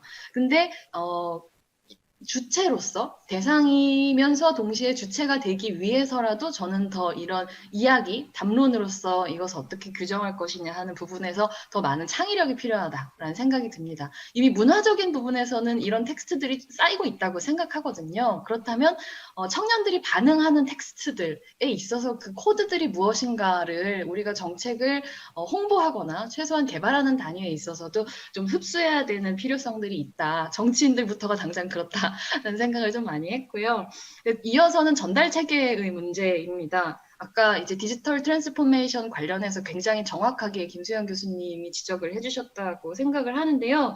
그 서울시 청년활동지원센터에서 자료를 그 코로나19 속 청년 더 이상 시간이 없다라고 하는 토론회가 있었는데요. 그 사회적 고립 상황에서 그러니까 그걸 구체적으로 말씀드리면 이 청년 수당 참여자들 중에서 주변에 도움을 요청할 사람이 없는 경우에 있는 청년들 중에서 이틀 동안 식사를 못했거나 아니면 일주일 동안 외출하지 않은 사람에 대해서 이제 심층적인 면담을 진행을 하셨는데 이 담당자가 느끼는 어려움이 뭐냐면 107명의 이 고립 청년들 중에서 센터가 만날 수 있었던 건 13명밖에 안 된다는 거예요. 그러면은 이 연결조차 안 되는 사람들은 어떤 아마도 추측컨대 더 나쁜 환경에 있을 가능성도 있을 것인데 연결조차 되지 않는다고 하는 이 문제라고 할까요? 전달 체계에 있어서 어떻게 실제로 한 사람이라도 더 만날 수 있을 것인가? 굉장히 그건 유연성을 아마도 행정체계에서는 필요로 하는 걸 텐데 그걸 어떻게 담보할 거냐? 단 말에 존재하는 이 수용자들의 관점에서 어떻게 이 정책에 관심을 전달할 건지에 있어서 정말 완전히 패러다임 변화가 필요하다고 생각하고 그것은 아마도 이 다원성의 원칙이 저는 좀 필요하다라는 생각이 들어요. 예를 들면 우리는 정책에서는 늘 청년 주거, 청년 고용의 문제라고 생각을 하지만 그래서 고용 정책의 언어로 말 걸고 주거 정책의 언어로 말을 겁니다. 하지만 예를 들면은 이제 가장 취약한 청년들 중에서도 20대 여성에게 다가가려면 의외로 페미니즘 이슈에 대해서 가장 많은 어떤 정보의 구름 속에서 살고 있을 수 있거든요. 그렇다면 그 관심, 그들이 존재하고 있는 그 미디어의 구름과 우리의 정책을 어떻게 연결할 거냐라고 하는 종류의 상상력을 발휘할 수도 있다고 생각해요. 정말 그 사람들한테 말을 걸고 싶다면 말이죠. 그리고 한 가지 더 말씀드리면 이것도 사실 앞서서 다 말씀해 주신 거기는 한데 저는 지금이야말로 이 사회적 연대라고 하는 철학적인 가치 혹은 담론적인 가치를 전 사회적으로 발견하는 것이 곧 청년 정책을 실효성을 담보하는 방식이라고 생각이 들어요. 그러니까 결국에는 세대 간 격차도 있지만 세대 내 격차도 그에 못지않게 중요하다. 이제 이런 말씀들도 많이 하시잖아요. 근데 그렇다면 이 격차를 무엇으로 극복할 거냐라고 하면 이제 다른 세대들에게 20대가 힘들어요라고 얘기하는 거는 저는 되게 명백한 한계가 있다고 생각을 해요. 지금 가장 힘든 것이 20대이든 70대이든 그거랑 상관없이 기본적으로 우리 사회가 이 공동체가 유지되고 있는 가장 큰 원리라고 하는 것이 결국은 사회 연대의 원리이다라고 하는 것을 명확하게 하는 것이 정책의 수혜를 받는 사람 입장에서도 어떤 주체로서 이것이 나의 어떤 누군가의 시혜나 동정이 아니라 나의 권리라고 생각할 수 있게 되는 토대가 된다고 생각하고 청년 간의 문제에 있어서도 사실 더 극명하게 그 불평등이 앞으로 시각화될 것 같아서 저는 굉장히 좀 두려운 마음이 있는데 어쨌든 돕는 입장에서도 도움을 받는 입장에서도 이것이 개인으로서 권리와 의무를 다하는 일이다. 그리고 이것이 우리 공동체를 더 튼튼하게 만드는 길이다라고 하는데 자긍심을 가질 수 있게 만드는 이제 그런 정책적인 강력한 어떤 관점을 수립하는 것이 앞으로 더더욱 우리가 마주하게 될 불확실한 변화들에 있어서 청년 문제를 사실 청년 문제는 영원한 문제일 텐데요. 이행기적인 문제라는 관점에서 그 부분에 있어서 우리가 지금 가장 명확하게 가져야 되는 원칙이 아닌가 싶습니다. 네, 저의 고민은 사실 그런 거죠.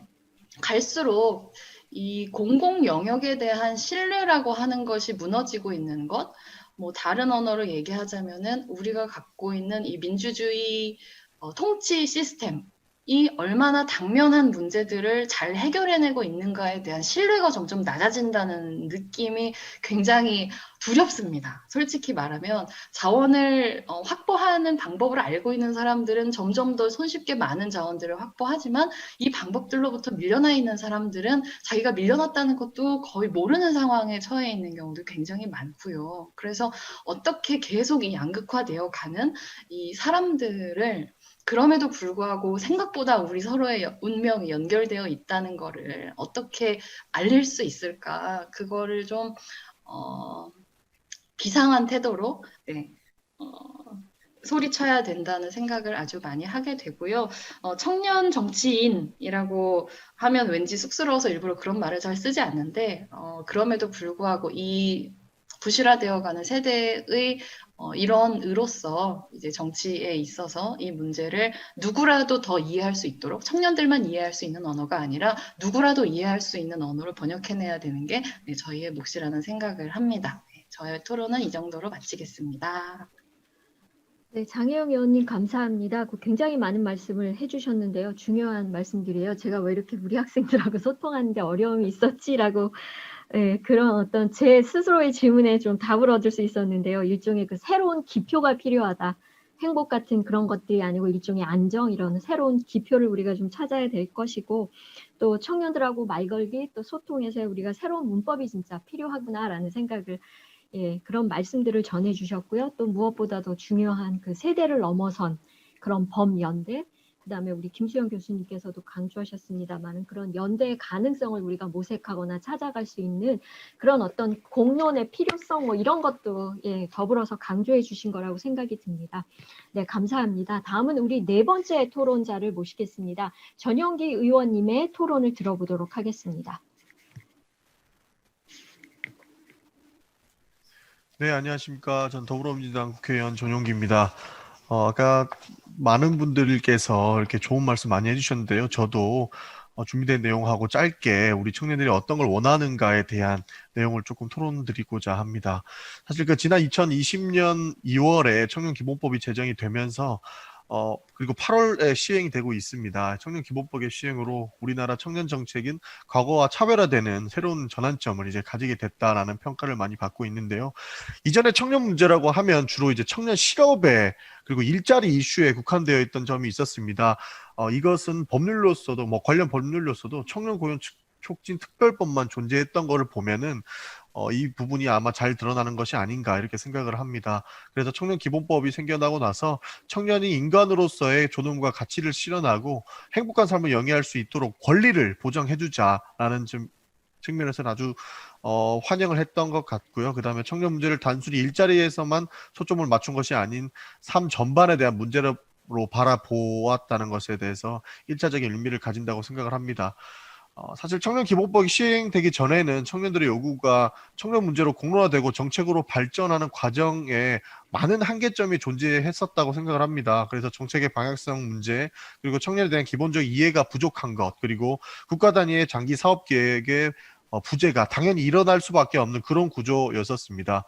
그래서 몇 년 전까지만 해도 청년과 청년 문제라는 이슈가 사회적인 합의가 굉장히 많이 부족하다고도 볼 수 있었다라는 말씀을 드리고 싶고요.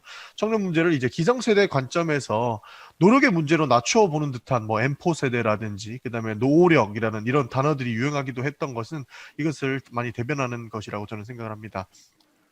그래서 청년에 대한 사회의 합의 부재는 청년의 약자라는 프레임에 가두었고 단순히 청년을 지원의 대상으로만 이런 정책의 방향을 설정하는 것으로도 문제가 이어졌다라고 말할 수 있습니다. 또한 청년의 문제가 이런 청년들의 요구가 모아져서 공론화되고 정치권까지 반영되면 결국에는 기성세대인 정책 결정권자가 이슈를 검토해서 이거가 이슈가 될 것인가 안 될 것인가를 먼저 판단하고 정책으로 채택하게 되는데 이것 때문에 청년 문제가 사실 기성세대의 시각에서 선택적으로 선별되지 않았나 이런 문제점을 가지고 있었습니다. 그래서 청년 정책까지 이어진 경우라고 하더라도 문제 당사자가 아니면 청년에 대한 기본적인 이해가 부족한 기성세대의 입장에서는 청년 정책 자체가 재해석되는 결과물로 이어졌던 거고 그렇게 나오게 됐었던 거라고 봅니다. 그래서 기본법의 부재로 인해서 국가 차원의 장기 사업 계획이 세워지지 못했는데 앞으로는 이 문제가 잘 해결될 것이라고 봅니다. 그래서 청년 정책 수립 과정에서 청년의 참여가 빠져 있었던 점 영향이 컸었는데 이제는 청년 없는 청년 정책에서 청년 기본법으로 인해서 청년이 있는 정책으로 전환됐다는 것에 대해서 그래도 큰 환영을 하고 있다는 말씀을 드립니다. 그래서 청년들이 청년 정책 의사결정에 참여하는 경로가 공식화되었고 법적 근거가 마련됐기 때문에 앞으로는 청년의 권리와 참여를 기반으로 하는 정책으로 이어지기 시작했다라는 말씀을 드립니다. 사실 뭐 청년들이 무엇을 원하는가 이거 굉장히 단순한 문제라고 저는 생각을 합니다. 앞서서 이제 장경태 의원님께서도 각 부처에서 청년 정책을 반영하는데 청년의 목소리가 얼마나 필요하신지에 대한 이야기를 많이 해주셨었는데요.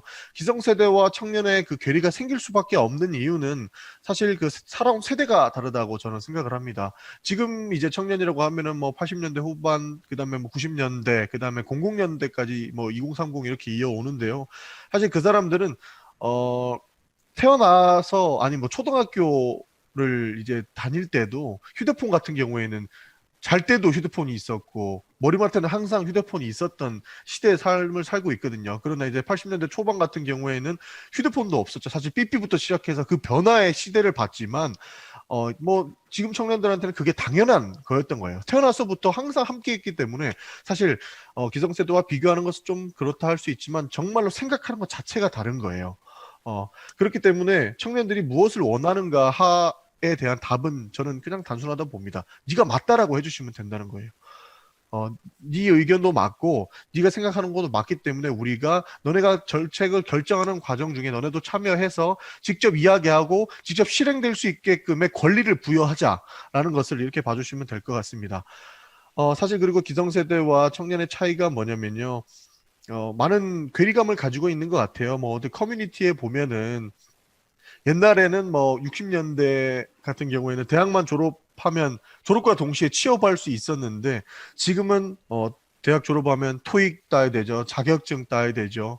사실 뭐 행복한 생활을 할 수 있는 그것도 없었어요. 지금 학생운동이 왜 없어졌느냐?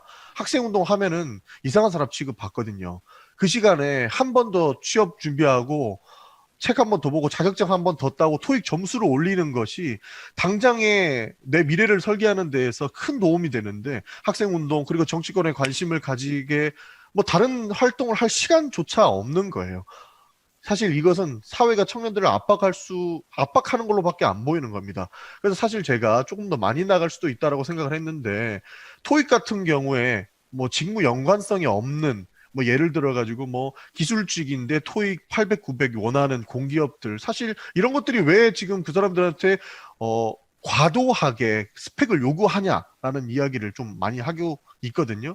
그런 스펙들을 요구하게 되면서 사회가 청년들을 압박해놓고 니네들이 노력하지 않아서 이런 사회가 되는 거다. 너네가 노력하면 충분히 청년들도 옛날처럼 나처럼 취업할 수 있고 나처럼 정착할 수 있는 사회가 될 것이다 라고 요구하는 것이 전체적으로 인식 개선을 해야 되는 상황이 아닌가라고 생각을 합니다.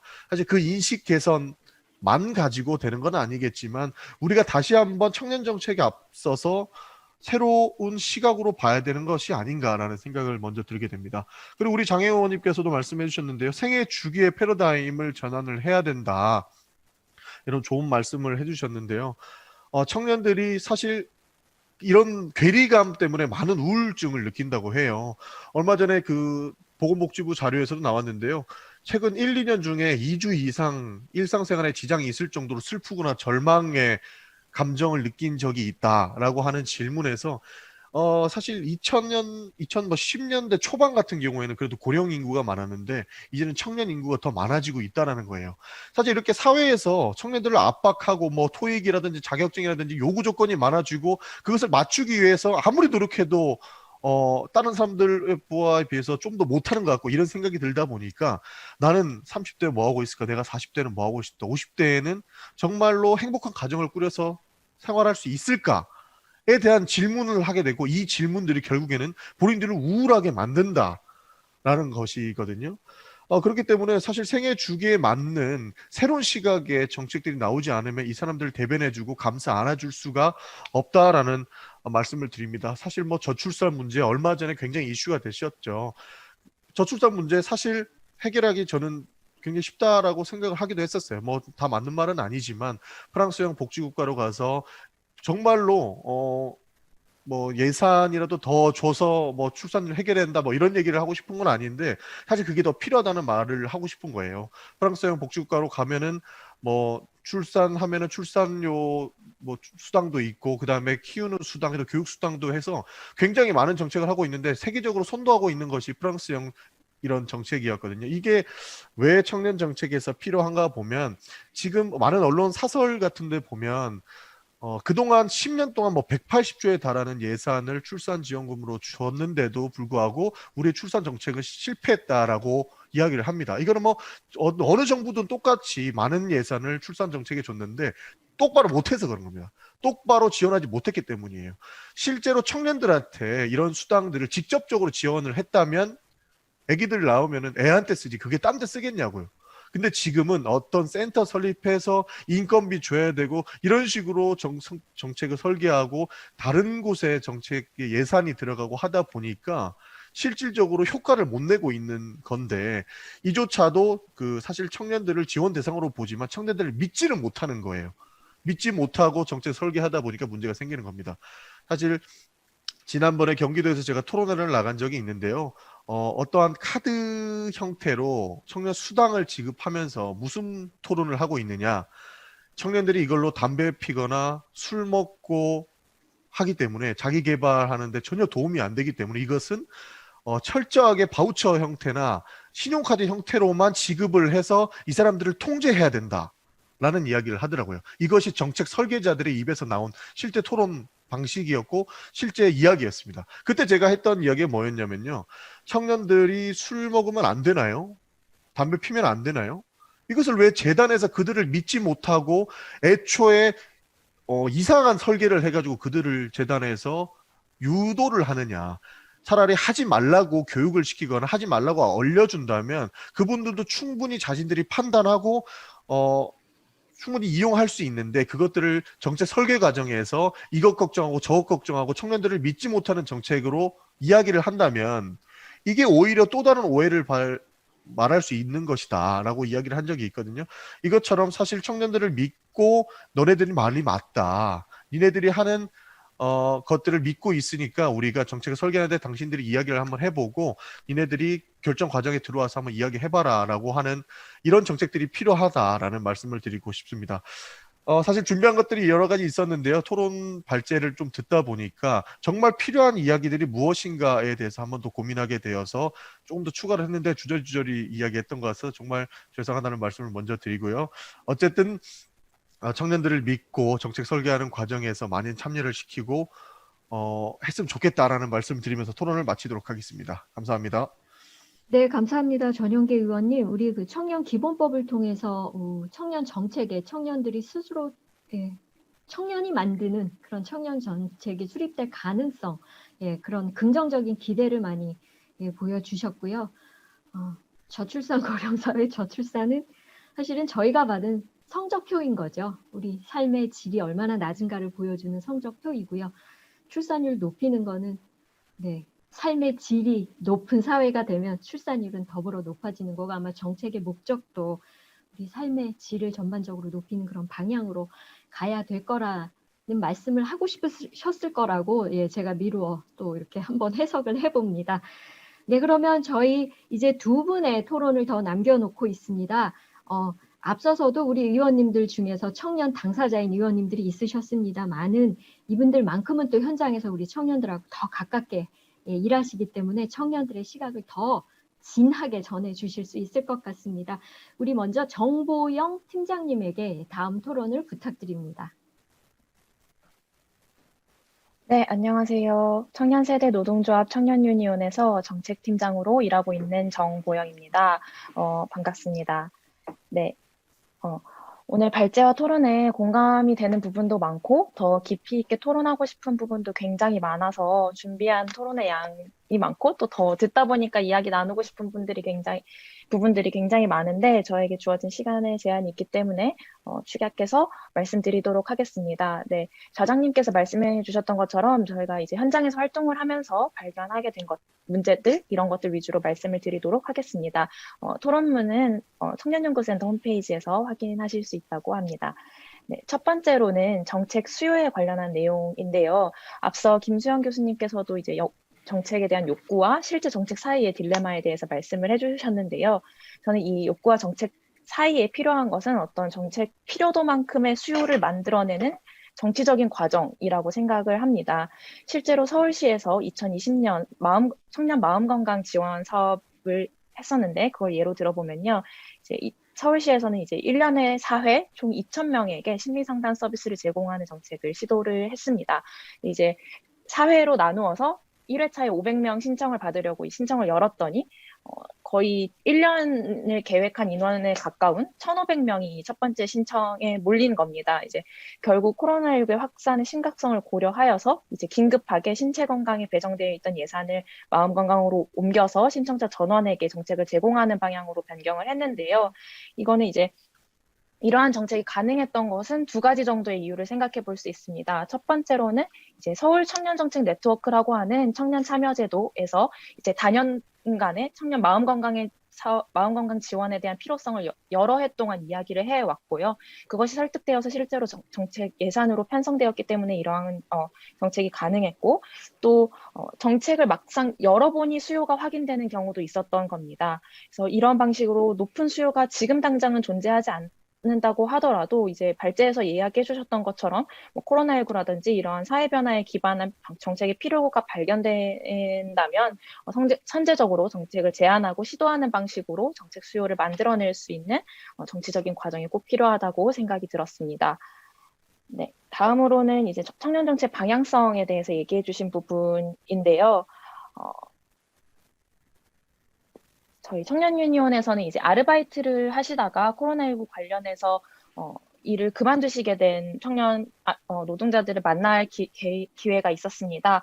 이분들이 지금 현재 실직 이후로 어떻게 살아가고 계신지 여쭤봤을 때 이제 가장 먼저는 모아놓은 돈, 저축을 소진하게 되고 그 이후로는 이제 점점 내가 사치라고 생각하는 필수적이지 않은 비용들을 줄이게 되겠죠.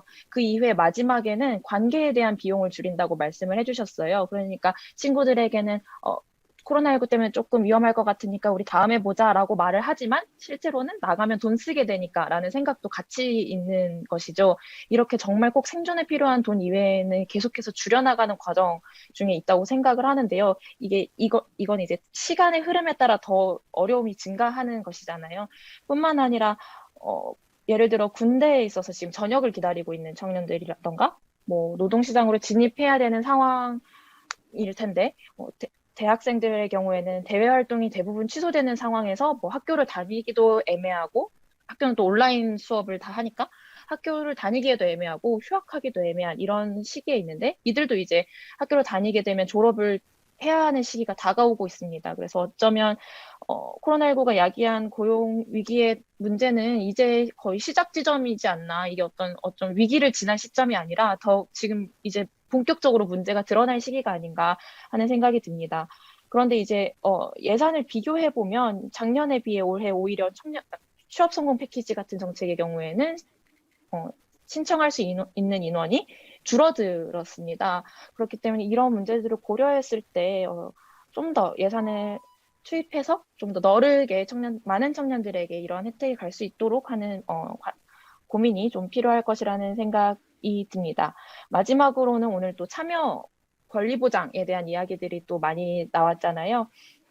그 부분에 있어서 청년유니온에서도 관련한 활동들을 하고 있기 때문에 그때 또 더 고려되었으면 하는 지점들을 몇 가지 생각해 왔는데요. 첫 번째로는 참여의 문턱을 낮추는 문제입니다. 이런 문턱을 낮추고 더 다양한 청년들이 이 제도에 들어올 수 있는 참여 제도에 들어올 수 있는 작업을 하지 않으면 이제 예를 들면 특정한 시간대에 어떤 활동 보수를 받지 않아도 이거를 그냥 내가 하고 싶기 때문에 할 수 있는 청년들, 굉장히 일부의 청년들로 그 편향이 생기게 되죠.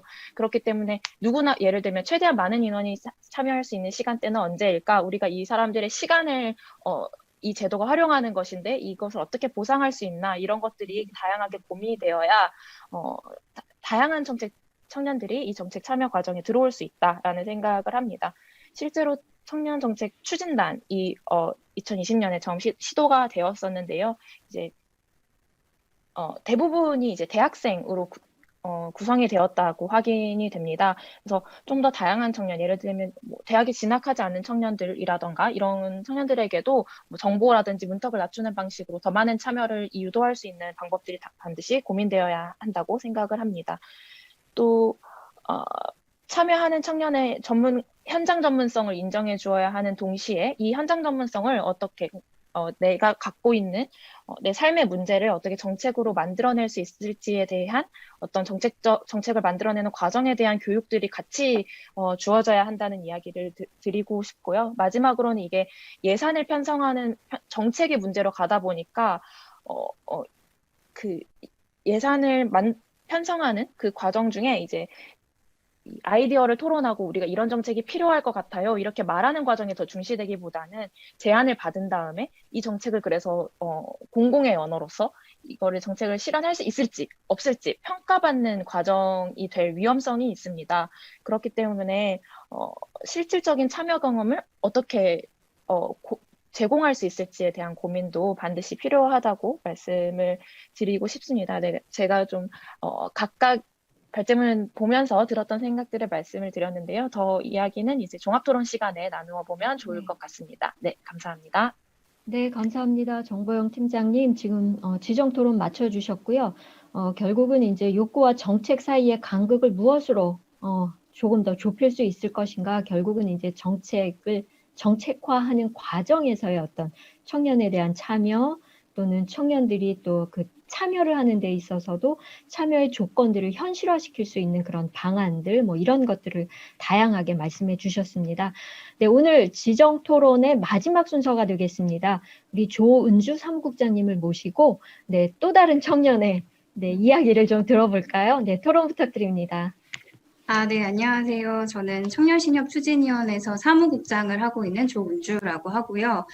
저는 이번 3차 토론이 되게 의미 있다고 생각하는 것이, 사실 작년에 청년기본법이 통과되고 그리고 청년기본계획이 수립된 이후에 올해부터 이제 시행계획을 세워서 각 부처에서 정책을 더 세밀하게 추진을 하게 되었는데, 사실 그동안 이제 중앙부처가 사실 지자체단체보다도 더 늦게 사실은 정책을 추진하게 됨에 따라 청년들의 특성 그리고 청년들의 욕구에 좀 발맞춰 가지 못했던 것이 사실입니다. 그래서 저는 오늘 좀 김기현 그 연구원님께서 발표해 주셨던 자료의 내용들을 좀 이 부처 담당자들이 좀 흡수했으면 좋겠다는 생각이 들고요. 무엇보다도 장혜영 의원님이 말씀하셨던 것처럼 코로나19 상황에서 아마 더 현실이 열악한 청년들이 더 많고 또 고립된 청년들이 더 많을 것입니다. 그래서 심각해지고 있는 이 상황을 사실은 통계가 나온 다음에 대응책을 세우면 그것은 사실 상당히 늦거든요. 그래서 좀 빠르게 앞서서 대처할 수 있는 방식으로 전환이 좀 필요하다고 생각하고요. 그래서 저는 오늘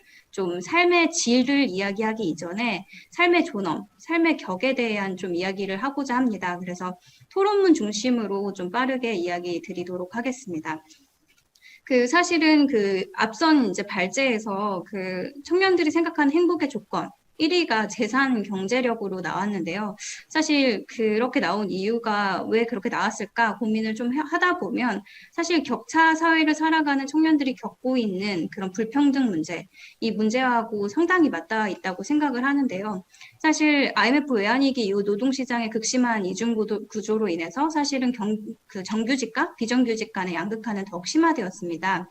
사실 작년 통계청 발표에 따르면 비정규직과 정규직 간의 임금 격차는 152만 3천 원으로 사실 2004년 통계 작성 이후 최대 격차인 것으로 조사된 바 있고요. 그리고 이런 것은 동일 노동, 동일 임금 원칙 저희가 좀 생각했을 때는 이제 공무원, 교사, 군인들에게나 통용되는 말이지 사실은 그 정규직과 비정규직을 갈라놓은 상태에서의 노동시장에서는 기본 원칙으로 이미 작용하고 있지는 않다라고 보고 있고요. 그 학력 임금 격차 역시 매우 심각하고 그러한 격차들은 사실 서브프라임 모기지 사태 2008년 이후로 대학 진학률이 80%를 넘어서고 지금 현재 70%를 유지하고 있는데 이 대학교 졸업장이 어떻게 보면 취업을 담보하진 않지만 뭔가 학사 학위는 무조건 있어야 뭔가 기본 밥벌이는 하고 산다라는 그런 인식과 좀 맞닿게 되는 부분인 것 같습니다. 그리고 이런 그 학력 격차는 실질적인 통계 수치로도 좀 살펴볼 수 있는데요. 30인 미만 사업체에서 일하는 고졸 이하의 노동자 중위임금은 2,508만 원, 그리고 대졸 이상의 노동자는 3,532만 원으로 실제로 1.4배 격차를 보이는 것으로 나타났습니다. 사업체 규모별로 차이는 있지만 학력에 따른 그런 임금 격차가 분명히 존재함을 보여주고 있고요. 또 이런 앞선 뭐 정규직, 비정규직, 뭐 임금 격차만 존재하는 것이 아니라 상당히 묵은 이슈죠. 정말 근데 해결되지 않는 이슈인데 여성과 남성 간의 격차, 그리고 항상 OECD 발표에서 유명한 거죠. 매번 최하위를 차지하는 전 되게 부끄러운 그 수치라고 생각을 하거든요. 부동의 1위라는 불명예를 가지고 있는데 사실 여기서 확인할 수 있는 거는 이러한 임금 격차는 단순히 차이가 아닌 차별이라는 점입니다. 그래서 문제는 이러한 그 격차를 야기하는 것이 사실 개인의 능력 차이에서 기인하지 않고 그 부모의 경제력이 자녀의 경쟁력에 미치게 되는 세습자본주의, 그 세습자본주의로 인한 불평등 문제가 사실은 저희가 주목해야 될 점이 아닐까 싶습니다. 사실 이에 대해서도 오랫동안 연구해온 이철승 교수님께서도 이런 부분들을 언급하시면서 실제로 앞으로는 이제 70대 이상의 노년층뿐만 아니라 20대, 30대 청년들의 그런 공적 복지에 대한 선호가 높아질 것이라는 분석도 했습니다. 그래서 앞선 발표에서 사실은 짚어주셨던 것처럼 왜 재산과 경쟁력이 1순위로 꼽는가라고 한다면 어떻게 보면 그런 이 현재 격차 사회에 대한 어떤 학습 효과와 현실적 인식이 저는 맞닿아 있기 때문이라고 생각을 하고 있고요. 그래서 출발선이 다른 상태에서 사실은 이행기 청년들이 마주하는 이 현장은 매우 극심한 격차 그리고 불평등으로 사실 둘러싸여 있다고 해도 과언이 아닐 것입니다. 그래서 저는 좀 이런 청년들을 위한 정책이 좀 전환이 되어야 된다라고 좀 말씀을 드리고 싶고요. 그 일상에 만연한 격차를 어떻게 해석하고 이를 해석하기 위해서 좀 해소하기 위해서 우리가 지향해야 될 정책의 방향이 무엇인가라고 했을 때는 저는 좀 기존과는 다른 방식의 정책이 필요하다. 그래서 물론 이제 문재인 정부 들어서 일자리 일변도 정책에서 사회정책으로의 전환은 이뤘지만 사실은 여전히 좀 일자리 정책 혹은 주거 정책에 좀 집중되어 있는 것이 그 아까 그 앞전 발표에서 나타났던 어떤 과제 수나 아니면 예산에서도 나타나고 있다라고 저는 보여지고 있고요. 그래서 저는 조금 더 진일보한 정책들을 좀 제시해야 되지 않을까. 그러나 사실 그런 부분들이 이번에 청년정책 기본계획에는 사실 고민은 담겨 있으나 저는 적극적인 조치는 담기지 못했던 부분들이 분명히 있다라는 생각을 좀 하고 있습니다. 그래서 저는 청년의 삶을 둘러싼 사회 전 분야로 정책의 폭의 확장에서는 긍정적으로 해석하지만 그 부족한 부분을 어떻게 해소할 것인가, 특히 불평등 문제를 어떻게 해소할 것인가라고 했을 때는 실제로 그런 어떤 기회 균등을 보장해주는 정책으로서 사회 출발 자본 혹은 어떤 생애 신용을 보장하는 대출 지원 정책 그리고 혹은 사회 상속제에 대한 좀 보다 적극적인 검토가 필요하고 또 이에 대해서는 아까 장혜영 의원님께서 말씀하셨던 것처럼 사회 간의 합의와 연대 없이는 이 정책을 추진할 수는 없습니다. 그래서 저는 그 부분에 대해서는 반드시 합의가 필요하다라는 좀 생각이 들고 있고요. 두 번째로 좀 저는 이제 부처가 이제는 부처만의 그런 어떤 관점에서 벗어나서 그 지금 그 앞선 발제에서 얘기해 주셨던 것처럼 청년들의 특성 그리고 청년들의 욕구에 좀 조응하는 정책을 좀 추진해야 되는데 왜 그렇지 못했는가라고 생각해보면 그동안의 정책들이 청년 이꼬르 뭐 대학생 혹은 뭐 청년 정책 이꼬르 일자리 정책 뭐 이렇게 좀 단순 치환하는 방식에 좀 저는 벗어나지 못했던 부분들이 좀 컸던 것 같습니다. 그래서 저는 어쨌든 이번에 그 그 발제에서도 나타난 것처럼 좀 사실은 어떻게 보면 일하는 청년들을 위한 정책이 상당히 부족한 것이 사실입니다. 그래서 저는 청년 정책의 대상 그리고 그런 특성을 좀 반영해서 정합성을 좀 높이기 위해서는 노동시장으로 이행의 초기 진입 부분에서도 그리고 이후의 일터에서도 그 다양한 문제들을 좀 해소하기 위해서 일하는 청년들을 위한 정책적 고려가 매우 중요하다고 생각하는데요. 앞서 우리 전용기 의원님과 또 장경태 위원장님이 좀 지적하셨던 것처럼 청년의 참여를 어떻게 보장할 것인가라고 했을 때 꼭 거버넌스라는 어떤 네트워크라든지 위원회에 소속되어서 사실 자신의 목소리를 낼 수 있는 것이 아니라 본인이 일하는 일터에서도 본인의 목소리가 좀 반영되는 방식이 저는 보장되어야 된다고 생각하는데요. 물론 제1차 청년정책 기본계획에서도 저희 그 일하는 청년들을 위한 정책이 담겨 있긴 합니다. 그래서 실제로 뭐 자발적 이직자에 대한 실업급여라는 되게 전향적인 내용이라든지 아니면은 청년 노동 권익 보장에 대한 부분이라든지 이런 것들이 담겨 있지만 다만 정말 아쉬운 것은 실제로 이제 그 노사협의회의 청년 할당을 통해서 참여를 보장하는 것, 즉 일상 속에서 일을 하면서도 참여할 수 있는 구조를 만드는 게 되게 중요하다고 생각을 하고 있습니다. 저도 이제 법률을 찾아보면서 알게 됐는데 노사협의회 같은 경우에는 법상에 30인 미만의 사업장 또는 그 사업에 근로자가 참여할 수 있도록 법적으로 명시를 해놨습니다. 하지만 여러분들도 일터에서 이런 협의회에 20대, 30대가 들어가는 거 보신 적 없으시죠? 네. 그렇기 때문에 사실은 그 일터에서 노동자의 이해를 대변하는 비율이 11%밖에는 불과하다라는 정말 암울한 수치가 나오는데요.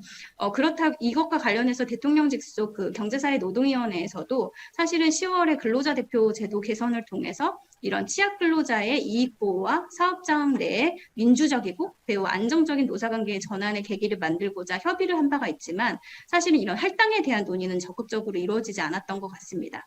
그래서 저는 일터의 민주주의를 실현해 나가는 계기로서 노사협의회에 청년을 할당하는 것이 매우 중요하다라는 생각이 들고요. 그렇다고 하면 상당히 많이 일터에서 많은 저는 효과가 있을 거라고 생각합니다.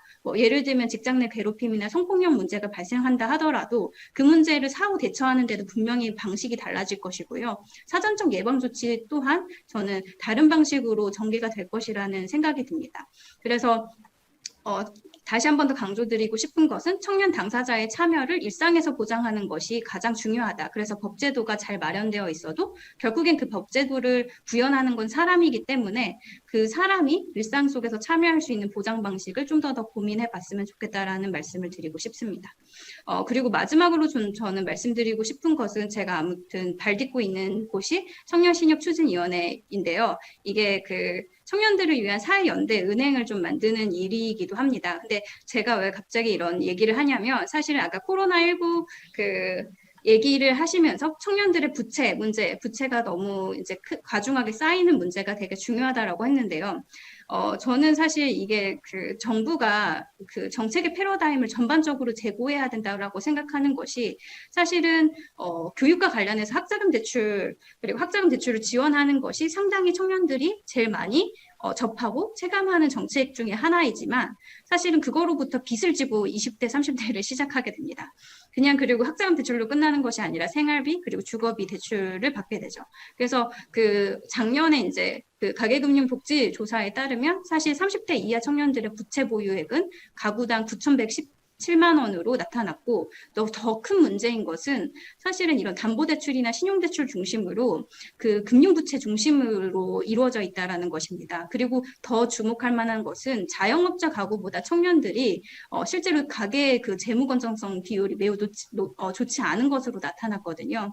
그래서 이렇게 학자금 대출 외에도 주거비, 생활비 등 그런 어떤 청년들이 신용을 담보로 자산이 없는 상태에서 과부채 상태에 있는 것은 상당히 위험한 저는 상황이라고 보고 있고요. 코로나19로 인해서 본인이 불안정한 그런 일자리에 있거나 혹은 실직 상태에 있거나 혹은 취업을 하지 못한 청년들 같은 경우에는 어쨌든 제1금융권에서 신용을 담보로 해서라도 그 대출을 받을 수 없는 제도 이런 한계에 있기 때문에 사실 불법 고금리 대출이나 금융범죄에 쉽게 노출돼서 사실은 개인 파산 되는 경우도 되게 많다라는 것입니다. 근데 문제는 청년기에 이런 개인 파산 절차를 밟게 되면 노동시장으로의 안정적인 진입 자체는 아예 불가능하거든요. 그래서 저는 그 청년들이 뭐 빚으로 인해서 파산하기 이전에 완충지대가 반드시 필요하다라는 좀 생각이 들고요.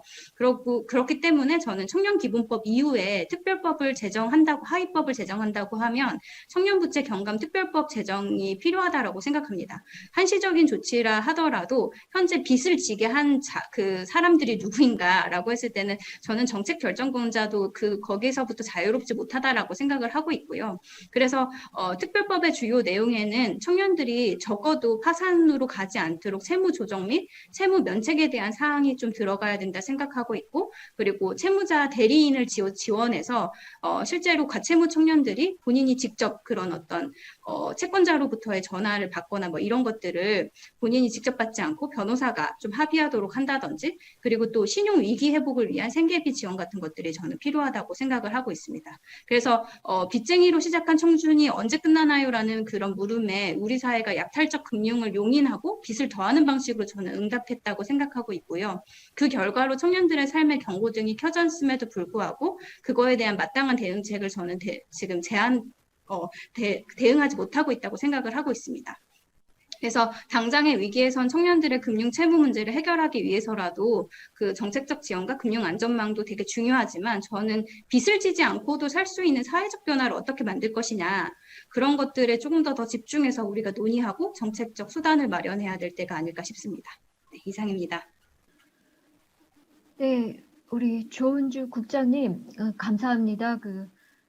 우리 청년들이 마주하게 되는 그 불평등, 굉장히 그 격차라고 말씀하셨는데, 어쨌든 우리 현대사회에서 우리 청년들이 경험하게 되는 격차는 일단은 굉장히 그 다중적인 격차가 되겠죠. 경제적인 것뿐만 아니고 그걸로 인한 다양한 삶의 다양한 면에서의 굉장히 견고화된 그런 다중 격차들을 경험하고 굉장히 좌절하는 그런 세대일 거다라는 걸 모르진 않았는데, 마지막에 우리 청년들의 과부채 상황에 대해서 말씀해 주실 때 참 굉장히 마음이 무거웠습니다. 저는 원래 노인복지 전공하는 사람인데 노년 세대도 굉장히 안타까운 사연들도 많고 우리가 해결해야 될 문제도 많은데, 지금 대한민국에서 누가 행복한 걸까라는 생각을 갑자기 해보게 됩니다.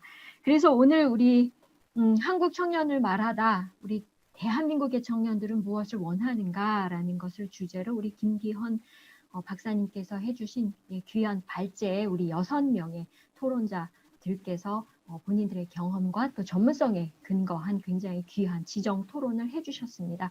그럼 이걸로 일단 지정 토론 시간은 정리를 하도록 하겠습니다. 네, 지정 토론 모두 잘 들었습니다. 발제해주신 김기헌 박사님, 혹시 지정 토론에 대하여 답변해 주실 내용 있으실까요? 예. 저는 한 3가지 정도 말씀을 드리고 싶은데요. 어쨌든 이제 청년들이 행복의 조건으로 재산 경제력을 가장 1순위로 한 거에 대한 얘기들을 많이 해주셨습니다.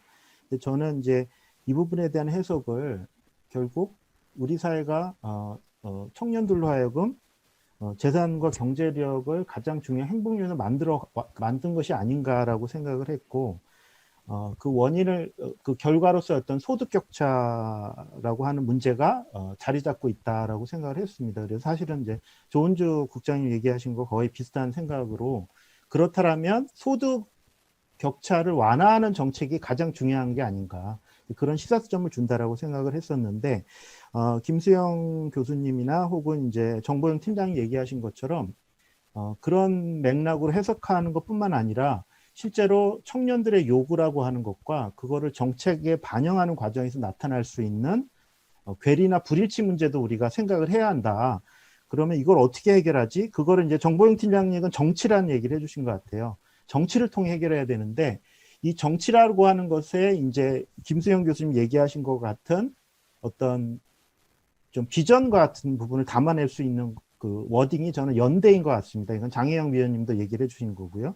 결국 청년은 청년만의 문제로 다루게 되면 실타래를 풀 수 없다는 것이죠. 결국 청년 아닌 세대와의 연대, 그 다음에 지금 젠더 갈등 굉장히 심각한데 남녀 간의 이런 문제, 이런 부분들을 다 포괄해주는 어떤 그것이 하나의 뭐 이야기 꾸러미라고 얘기도 좀 해주셨는데 어쨌든 그런 담론과 그러면 어떤 그 연대를 이뤄낼 수 있는 그런 부분을 실현하지 않으면 올바르된 정책이 될 수 없다라고 하는 솔루션을 좀 주신 게 아닌가 생각이 들어서 그것도 굉장히 의미 있는 해석이다라는 생각이 우선 들었고요.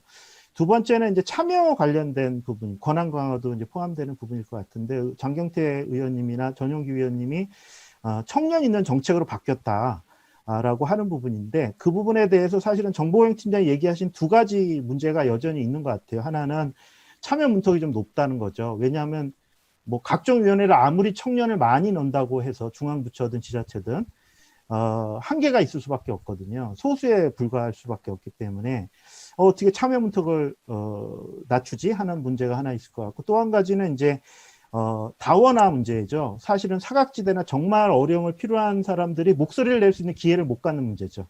결국 이거 어떻게 해결하지 하는 부분에 문제 여전히 있다고 보여지는데 그 솔루션은 이제 김수영 교수님이나 아니면 디지털 관련해서 이제 전용기 위원님 얘기하신 것에서 답이 있지 않나 하는 생각이 들었습니다. 뭐냐면 청년들의 익숙한 이런 디지털이라고 하는 것이 참여의 문턱을 낮추고 다양한 사람들이 참여할 수 있는 가능성을 높여줄 수 있다라는 생각이 들었습니다. 그것이 디지털 포메이션 이라고 얘기할 수도 있을 것 같은데 어떤 그런 부분들이 굉장히 중요하겠구나 하는 생각이 우선 들었고 다만 이제 사각지대는 사실은 이게 디지털이나 이런 거 보편적으로는 그렇게 얘기할 수 있지만 사실은 약간 아울리치가 좀 필요합니다. 그러니까 찾아가는 서비스가 안 되면 이게 좀 그 사각지대는 여전히 남거든요. 그래서 그 부분에 대한 해소도 역시 필요하지 않을까 하는 생각을 해봤습니다.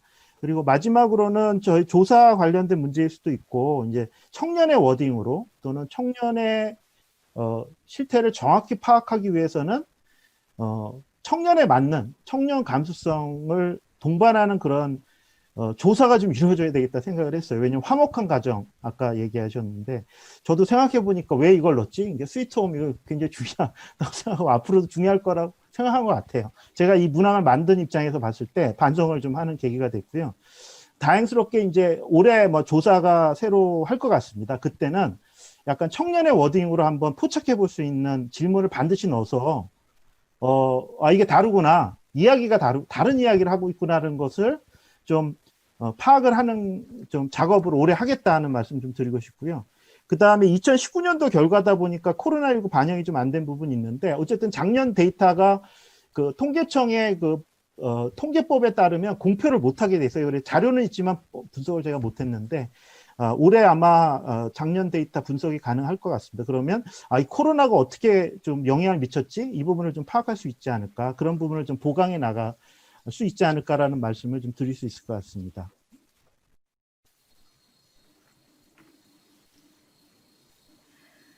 네, 지금 제가 그 유튜브를 통해서 여러분들이 올려주신 질문이 있으면 그 질문을 중심으로 또 우리가 자유 토론을 좀 해볼 수 있을까 해서 지금 열심히 들여다보고 있습니다만은 죄송합니다. 제가 디지털 네이티브가 아닌 관계로 제가 지금 유튜브를 지금 제대로 보고 있는 건가 지금 그런 생각이 드는데 제가 지금 확인한 바에 의하면은 지금 참여하고 계신 분들은 한 38분 정도가 지금 이 안에 채팅방에 들어와 계신데 실질적으로 지금 질문을 올려주신 거는 제가 지금 확인을 못하고 있거든요.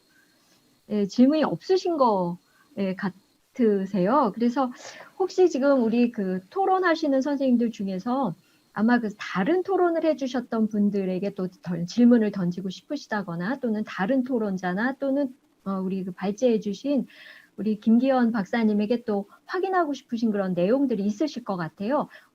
그런 걸 갖고 계신 우리 토론자나 또는 뭐 발제자이신 김기현 박사님도 좋고요. 자연스럽게 이 자리에서 그 질문하고 답하는 자리들이 좀 오고 갔으면 합니다. 질문을 갖고 계신 분 없으실까요? 네, 우리 김수영 교수님. 네, 금방 또 클릭하니까 또 금방 또 이게 오는 모양입니다. 조은주 사무국장님께서 이제 일상 참여에 대한 이야기를 해주셨는데요. 많이 고려를 못했던 부분이었던 것 같습니다. 그래서 김기현 박사님께도 그 질문을 여쭤보고 싶은데요. 사실 지금 정책 참여, 그러니까 청년 기본계획이든 아니면 청년 정책에서의 정책 참여가 사실은 국가의 어떤 공공에 대한 참여로 이루어져 있는데 그게 아닌 뭐 일상에서의 참여, 그러니까 뭐 노동 그 사업장에서의 참여나 뭐 이런 거에 대한 고려들이 논의가 되고 있는지 한번 박사님께 여쭙고 싶습니다.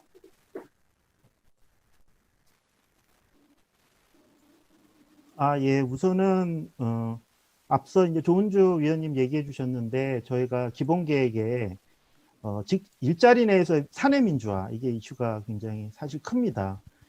그리고 어떻게 보면은 앞으로 굉장히 큰 이슈가 될 거다라고 생각이 들고 이미 좀 이슈가 됐다라고 하는 부분에서 제안을 그 관련된 부분을 좀 했고요. 사실은 지금 조금 안타까운 부분은 이제 교육 관련해서 저희가 또 한 게 뭐냐면 대학 내에서의 청년의 목소리를 담는 부분이거든요.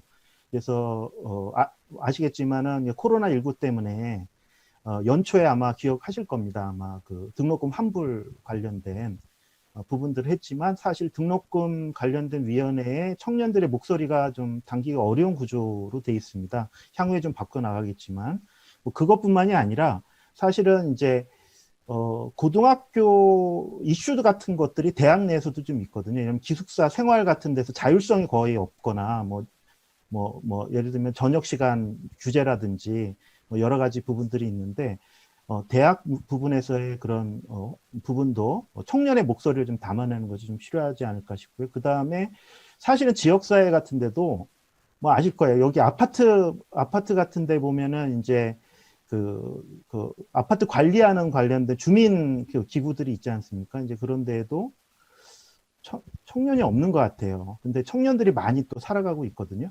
근데 저는 이제 이게 큰 틀에서 보면 참여와 관련된 두 가지 이슈와 좀 연관되는데 하나는 뭐냐면 약간 이제 조사로 따지면 서베이하고 빅데이터 같은 것 같아요.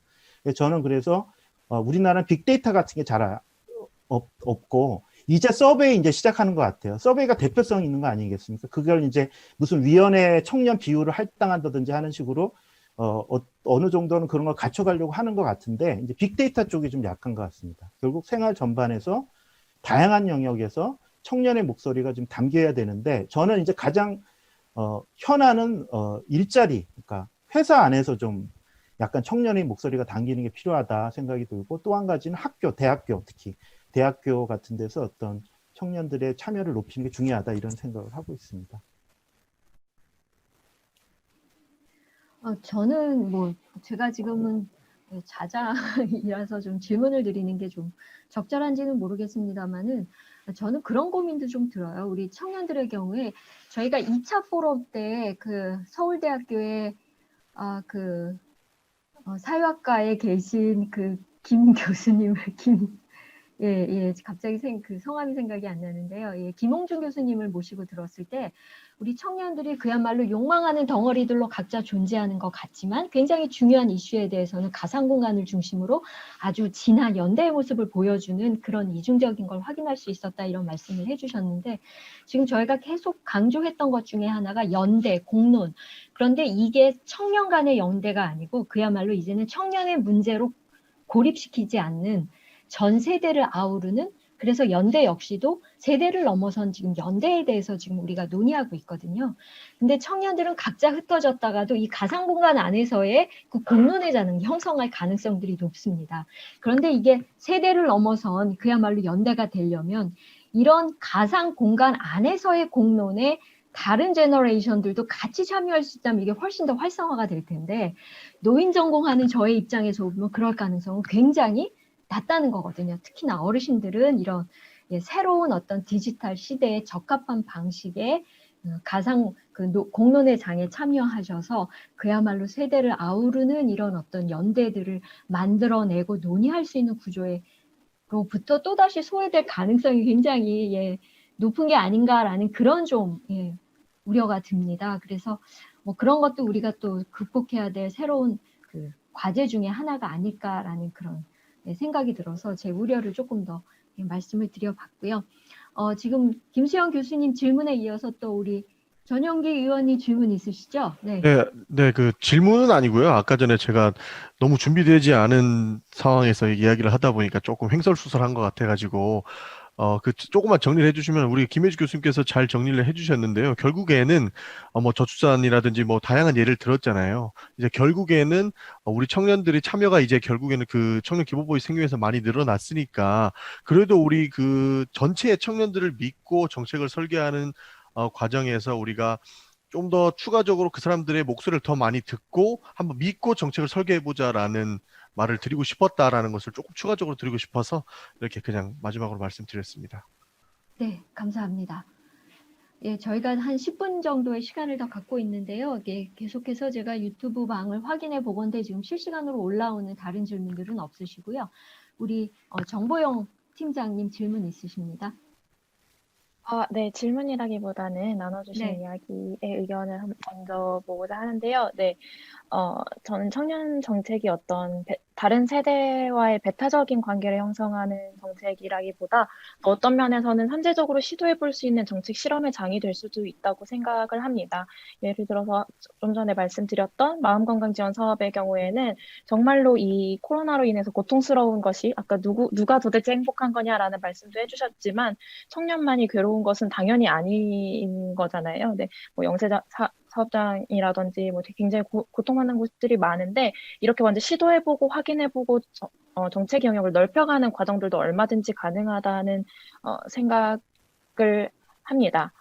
네, 그리고 다른 내용을 이야기하고 싶은 게 있는데 혹시 다른 분들이 또 발언하시지 않는다면 그때 다시 한번 이야기하도록 하겠습니다. 네, 네. 다른 질문이 없으시면은 이제 정보영 우리 팀장님께서 또 이후에 또 질문을 해주실 거고요. 우리 다른 질문이나 아니면 질문이 아니어도 제한된 토론 시간으로 편하게 말씀 못하셨던 내용들이 있으시면 이 자리에서 편하게 발언을 해주시면 감사하겠습니다. 더 덧붙여서 말씀하고 싶으시거나 또는 뭐 강조하고 싶으시거나 그런 내용들이 없으실까요? 네, 우리 조은주 국장님. 저는 그 김수영 교수님의 이야기를 좀 잘 많이 경청해서 들었었는데 사실 고민하고 있는 것 중에 하나가 청년들이 겪고 있는 문제를 하나 사실 해결하려고 하면 정말 이게 세대를 아우르는 그런 연대도 되게 필요하고 사회적 합의를 이루어 나가야 될 것이 상당히 많습니다. 그래서 그 좌장님이신 또 최혜지 교수님께서도 말씀하셨던 것처럼 사실은 그 같이 합의하는 구조를 우리가 어떻게 만들어 갈 것인가. 그래서 좀 전 다양한 방식들을 좀 혼합해서 사용해야 되지 않을까라는 좀 생각이 드는데 사실 스웨덴에서 워낙 유명한 그 알메달렌 그 정치주간 같은 경우도 오프라인 온라인 공간을 다 혼합하고 그리고 지역 언론사들도 다 같이 붙어가지고 실제로 다양한 세대들이 여러 차례의 공론장을 통해서 계속 그런 같은 어떤 주제를 가지고 토론하고 수기하는 과정들을 거치는 것으로 사실 유명한데 우리나라에서 그것을 사실 도입하고자 했으나 어떤 정치 박람회로 전환되어 버리거나 약간 일회성으로 끝나버리는 그런 지점들이 있는 것 같습니다. 그래서 좀 실제로 어쨌든 디지털 기기에 익숙한 세대와 그러지 못한 세대들이 사실은 어떻게 하면은 그 지역에 발 딛고 살아가는 공간 안에서도 좀 자주 소통을 할 수 있는 공간들을 좀 열 것인가.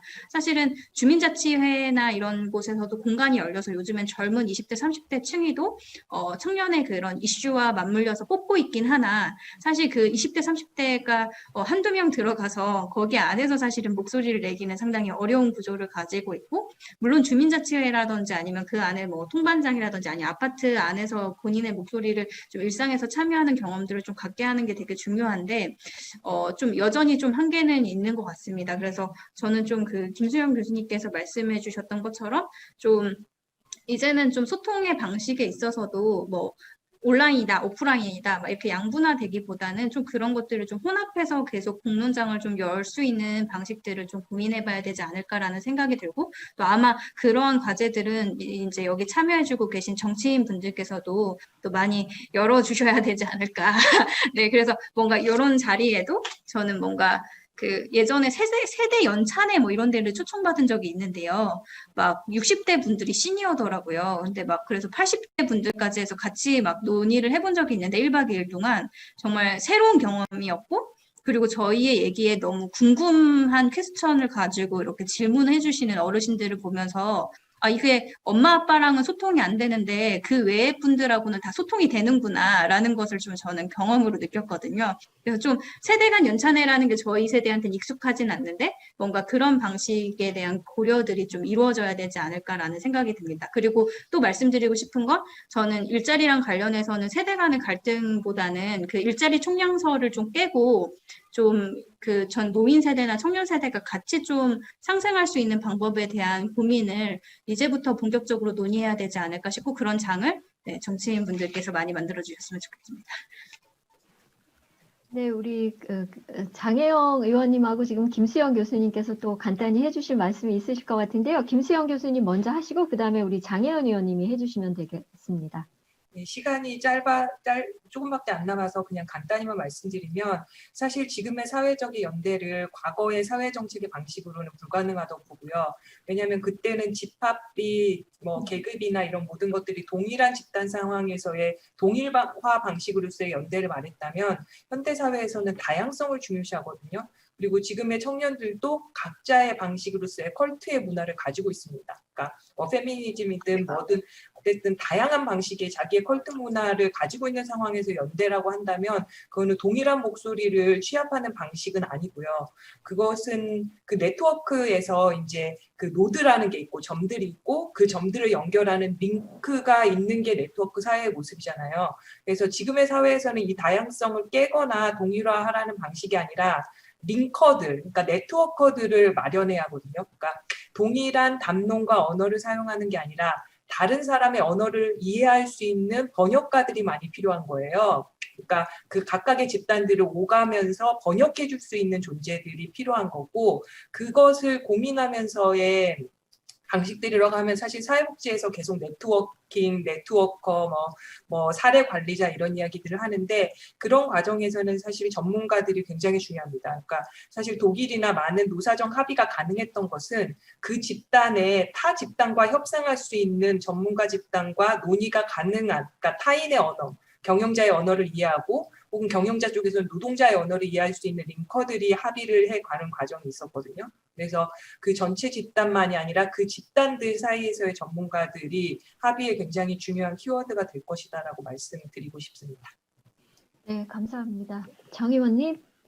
네, 방금 전에 김수영 교수님이 거의 제가 하려고 했었던 거랑 똑같은 심지어 단어까지 저는 메모를 통역자들의 모임이라고 메모를 했는데 저희는 통한 것 같아요. 죄송합니다. 그 말씀하신 것처럼 그러니까 미디어 환경의 변화도 한몫을 한다고 생각하는데 그러니까 과거에 이게 정말 뭔가 수평적인 미디어들 수많은 다른 사람들이 같은 미디어를 공유했다고 한다면 이제 완전히 버티컬한 환경에 들어가 버려서 같은 것을 보고 있지 않기 때문에 생각이 달라지는 것, 언어가 달라지는 거는 우리가 받아들여야 되는 환경인 것 같아요. 그렇다고 한다면 최대한 어떤 영역에서의 통역자들끼리의 네트워크라고 하는 것을 어떻게 만들어 갈 것인가가 진짜 현실적인 문제이고 이 은주님 말씀해주신 것처럼 정치인들이 해야 되는 일, 최소한 바이링구얼이 돼야 된다라는 걸 다시 한번 생각을 하고요. 이어서 얘기를 하자면, 그러니까 그런 해외에서의 어떤 공론장의 좋은 사례들을 우리가 도입을 하려고 노력하지 않은 것이 아닌데 왜 그 영혼은 빠지고 형식만 남는가 자꾸 왜 우리는 그런 시행착오를 반복하는가에 대한 반성을 많이 해야 될 것 같은데 제 생각에는 어떤 그런 이름이나 형식 말고 그 과정 있잖아요. 서로 연결되고 논의하는 것 자체를 좋아하는 사람들을 남기는 방식에 대한 더 섬세한 고민이 많이 필요하다는 생각이 들어요. 논의 그 자체를 즐기는 사람들이 남는 것이 그런 행정에 있어서의 사업 평가에 어떻게 반영될 수 있을까에 대한 고민이 섬세하게 필요하다는 생각이 되게 많이 들어요. 네, 그 부분에 있어서 그 고민을 남한테 시키지 않고 제가 하겠다. 이렇게 네, 제 얘기를 마무리하겠습니다. 네, 저희가 지금 계획했던 시간들을 지금 거의 다 사용한 것 같습니다. 그래서 지정 토론에 이어서 우리가 자유 토론을 했었는데요. 지금 토론자들 사이에서의 그 짧은 토론이었지만 이 안에서도 굉장히 흥미로운 이야기들이 올 것 같고요. 제 생각에는 지금 이렇게 토론하기를 좋아하는 지금 이 저희들 모임을 어떻게 따로 또 더 예, 지속할 필요는 있지 않을까 지금 갑자기 그런 생각이 들 정도로 굉장히 흥미로운 토론이었습니다. 그래서 지금 토론을 진행한 좌장으로서의 저희 역할은 여기까지인 것 같고요. 우리 지정 토론 해주시고 또 이후 시간까지도 자유롭게 토론을 진행해 주신 참여하신 여러분들께 모두 감사드리고요. 그다음에 이어서 제가 주사회를 맡으신 우리 부연구위원님께 전체 사회를 마지막으로 마무리 지어주십사 넘기겠습니다. 네, 심플한 마무리입니다. 이것으로 2020 한국 청년을 말하다 3차 포럼을 마무리하겠습니다. 오늘 참여해주신 모든 분께 감사드립니다.